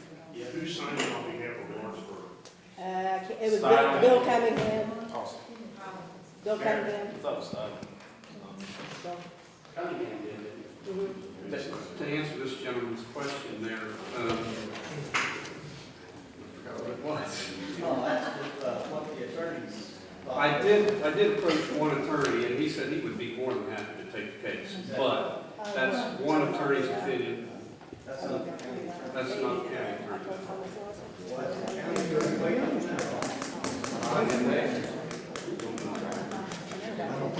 County attorney's the commissioner's attorney. You'll have to ask them. Who is that? Ron Work. How do you contact him? He's got an office on Main Street. I just wanted to get back Commissioners, to they're the ones Becky's. that pick the county attorney. Okay, I want to get back to Becky's. Who else was going to investigate all this with you? You needed 2 more people. Who were the other 2? Holly and who else? Jeff? Okay, That's that's all I need. accountability. We're going to hold you to it. Thank you. Is there anything else to come before council? Yeah, reductions. Reductions. Did you begin to do that? That's right.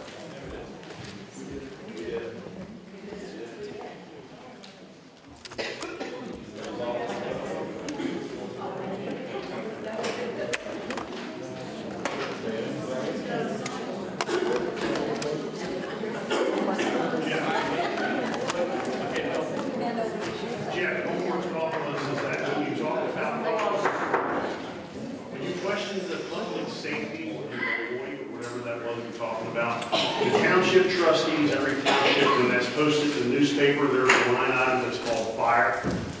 And there's a percentage, some of it's as much as 0.8 of a cent or 0.8 of a cent per 100. Some of it's as high as 2 cents per 100.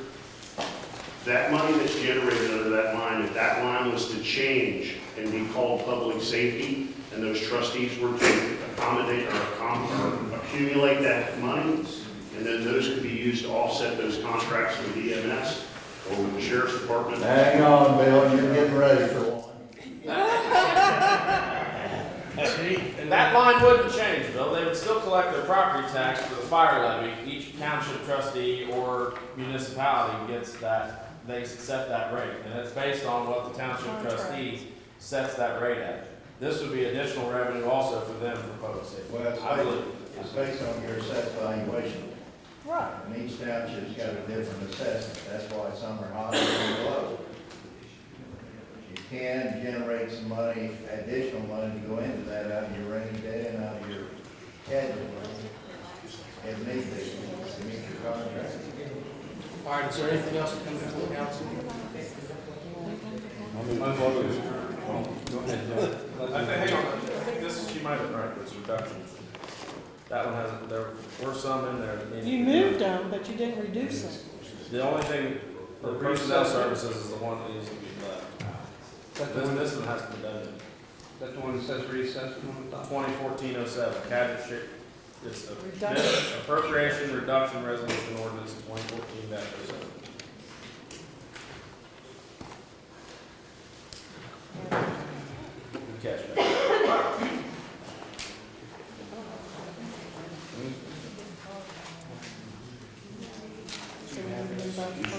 I was thinking about that. I don't have any. I got, I don't have any. Oh, there. Just one single piece of paper. I was almost done. After putting 100,000 in? 25,863. Give or take. We can do it. Give or take a dollar. Oh, I do have one more. I shoot it. You guys already motioned to close it. no. All right, reduction resolution, ordinance 2014-07. Whereas it's been shown that certain existing appropriations now have unobligated balances that will not be needed for the purposes of which appropriated. It is further ordained that the following existing appropriations be reduced in the following amounts. Fund name Cadget certified chairs, personal services, $344,000, supplies, $11,200, other services and charges, $60,760, capital outlays, $700, for a total for Cadget certified chairs fund, $416,660. Fund name County General, personal services, we'll do that. Okay. Supplies, $190,020. Other services and charges, $255,867. Capital outlays, $5,860. It was a 461, 747. 451,747. You have to make a motion. We have to make a motion. So Since the that- paper is different. For a total for County General, $451,747. Adopted on this first day of April, 2014. You know, I've still read that with the personnel services in there, and that has to be a motion to actually take that out. Yeah, that's right. So that total needs to be 668.40. So then the correction, the total for County General is $660,840. There's part-time cuts in there too. Taking all the part-time jobs or just full-time? Keep them on for now. Like I said, I'm always going to have to. Just ask. The floor is open for a motion. I make a motion that we make a correction on personal services and subtract 209,093, so that the ending balance for county general amount of reduction is for, it's 451,747 as corrected. For Becky, resolution ordinance 2014-07. Becky has moved to accept the resolution 2014-7 with the correction for the County General Total line to read $451,747. Is there a second? I'll second. Holly seconds. All in favor, say aye. Or raise your right hand. All opposed, raise your right hand. Motion carries.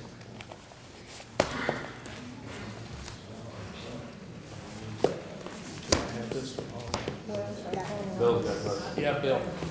Jeff, real quick, I'd just like to request, or just like to ask council, I think that before any legal action and the discussions of legal action with Lawrenceburg take place, I'd like to put together a committee between myself with economic development and two of the county commissioners to go down and address Lawrenceburg and find out how negotiable they would be as far as the contract is concerned before anybody considers the idea of legal action. I'm against legal action. I don't want to bite the hand that feeds you.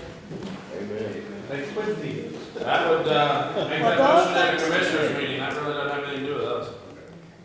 Well, it does, if he's trying to sue someone. What now? It does, if he's not trying to sue someone. He's not trying to sue anybody. It's the commissioner's job to sue for it, it's the, they're the ones They're signing the the ones that signed the contract. agreement. We should have nothing to He's do with it. suggesting that we sue. Let me just ask a couple, since I got you guys here, would a couple of you be willing to go down there with me? There you go, we got it. All right, Carol, do you have something else? There's one other question. How do you guys feel about a hiring freeze? I know they're difficult, but I think we need a hiring freeze. I agree. Do we want to allow 911 communication to have it, or do we want to make it a blanket one? What do you think, Holly? We tried to cover everybody before, and I think it's just only fair that way. Everybody has to come before you and say something. Personally, I've got a sample one here. I have one too. I think if we're gonna, I don't have it, I forgot. if we're gonna make it a blanket across the board policy, and we're gonna include public safety in there, that we better be prepared to convene for a special meeting to discuss a hiring if the sheriff has a jailer quit, or a deputy quit, or a 911 dispatcher quit, and he needs to fill that position. We cannot wait till the end of the month, until it's convenient for us to convene a meeting to make those changes. Can I address that? I'm short 2 deputies, 2 jailers, 2 full-time jailers, 1 part-time jailer at the present time. And out of courtesy to you folks with the current environment on the budgetary issues, I've intentionally held off not filling those positions. They need to be filled, or we're going to have an interruption in service. But I've been trying to be above board and take the high road and work with you folks. These positions need to be filled. I will move that the sheriff is allowed to fill those positions, no additional positions, before that hiring freeze. Just refill positions. Refills. The current vacancies he has, as long as they're not any additional positions. Simple terms, refill. As of tonight. Aaron's moved that the sheriff be allowed to fill positions that are currently vacant. Is there a That's second? already currently in the budget, correct? Yes, there's no But they additional can be budget. trying to- And these won't be no nuisance. Is there a second? I'll second. Joe seconds. All in favor, say aye. Aye. All opposed, motion carries. Thank you. The hiring freeze. An ordinance freezing the hiring for vacant positions and requiring council authorization before hiring and paying new employees.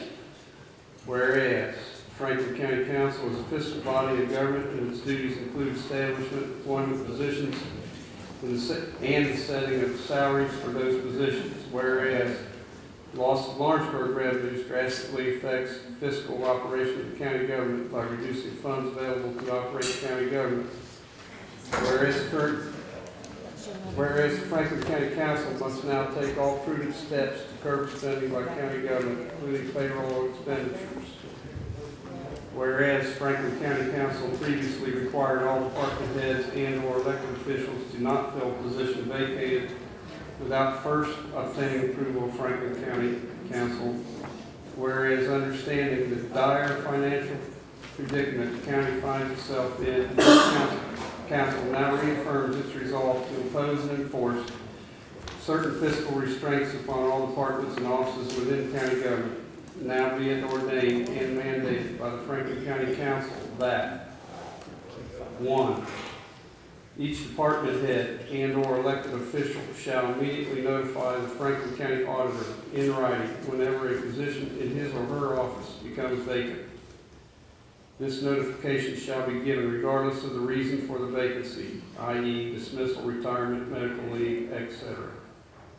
Number 2, the department head and/or elected official shall not fill the vacancy without first appearing before the Franklin County Council and receiving approval of a majority of this council to fill the vacancy.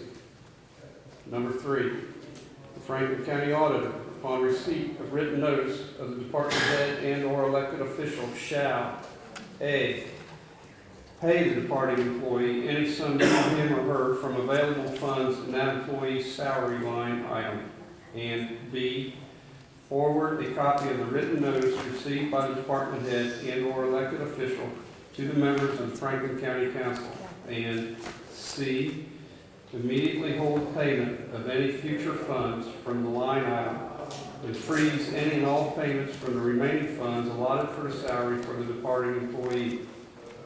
D, make no payment to any individual who is presented to fill the vacancy until such time that a majority of the council has authorized the hiring for the vacancy and authorized the Franklin County Auditor to pay compensation to the employee. Number 4, any employee hired without the department head and/or elected official giving notice to the council and obtaining the proper council approval shall be immediately terminated.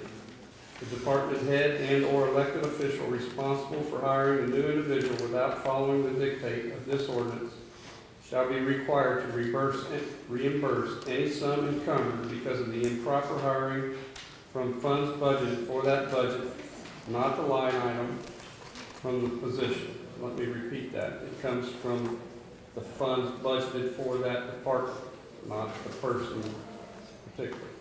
Number 5. The Franklin County Auditor shall, upon passage, disseminate a copy of this ordinance to each and every department, office, in office of county government, and shall further post a copy of this ordinance in a conspicuous place at Franklin County Courthouse for a period of 1 month from the day of passage. 6, that this ordinance shall be in full force and effect from and after its passage by Franklin County Council. Second that ordinance. I got a question. Yes. My personal feeling is you didn't give us any copies of that. That's awfully wordy. I would recommend that we kind of table this till the next meeting, which is April 22nd. That's how I feel. Oh, why didn't you pass that out soon? Because I forgot about it. It's awfully wordy, and that's what I feel. If it's wordy and you don't agree with it, make the changes next month to the ordinance. And in the meantime, That's after the fact. and in the meantime, we have county offices that could fill Well, positions. they won't fill. You hide and watch. I didn't know if you guys had gone to make law. Thought it was just one Right. I guess if you don't think it's legal, I guess you could sue the council for the legality of the hiring ordinance. Yeah. The hiring group. You can't do it legally. You can defund that position. They could do it next Monday. If there's no Aaron, money to they could do pay it next them. Monday, then. That's basically what we're doing, Tom. They can do it When for- somebody their vacates next a meeting. position, it's defunded. This hiring freeze. Not saying that They they should, should yes, refund it but again. I don't think they will. If they didn't care about longevity, they It's automatically stepped in on that, so. You can do that. I'm against that. It would again be commissioners, or if office hired a position and we held them accountable to this, it would be them suing the council to find out the legality of it. You mean council would have to sue whoever did it? If someone questioned it, they went ahead and hired somebody, then it'd be up to you to sue them if you want to. We could just defund it at that point. It would be my guess that the auditor's not gonna pay, because the auditor's not gonna take that chance to send that money. Not appropriate.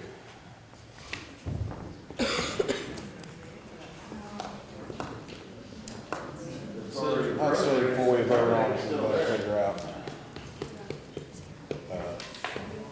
But there's been a motion made. Motion and second. Yeah, motion and second. Yeah.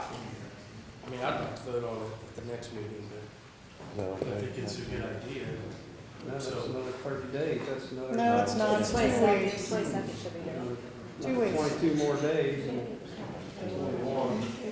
That's 3 weeks. This is a way of cutting down our labor costs without laying anybody off. And I'm not saying that every position we're gonna not fund. I mean, there's probably gonna be some positions where we need to fund it. Is this strictly for general funds? Nope. Do a vote. There's I a, have a question. I know I'm just a part-time person in the extension office. You just approved not laying anyone off. In our budget, we have money in there for a summer assistant that helps with the fair. You mentioned the fair. Does that mean Angie can hire someone to help that month before and after the fair? That's what that would mean? Right, Shoot, I and then couldn't- August, we'll visit the budget, and if things look really bad, then we may have to do layoffs. But for now, This is just like $2,000 for the summer. right, you're okay.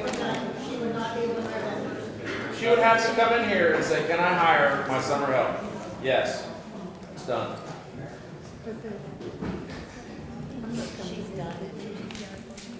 All this is to do is prevent, if you quit tomorrow, the extension office from replacing you the very next day, without coming and asking us if we still want to keep that position. Do the vote. Daryl's made a motion, to have a ordinance, hiring freeze. Aaron is seconded. All in favor, raise your right hand. All opposed, raise your right hand. Motion carries. Do you know that ordinance? Yes. I can't believe you okay something that's done by hand. Okay, that'll be ordinance number 2014-08. 2014-08. Who voted against it? Me. I'm sorry, you're actually, should be back. Your office listing. This is.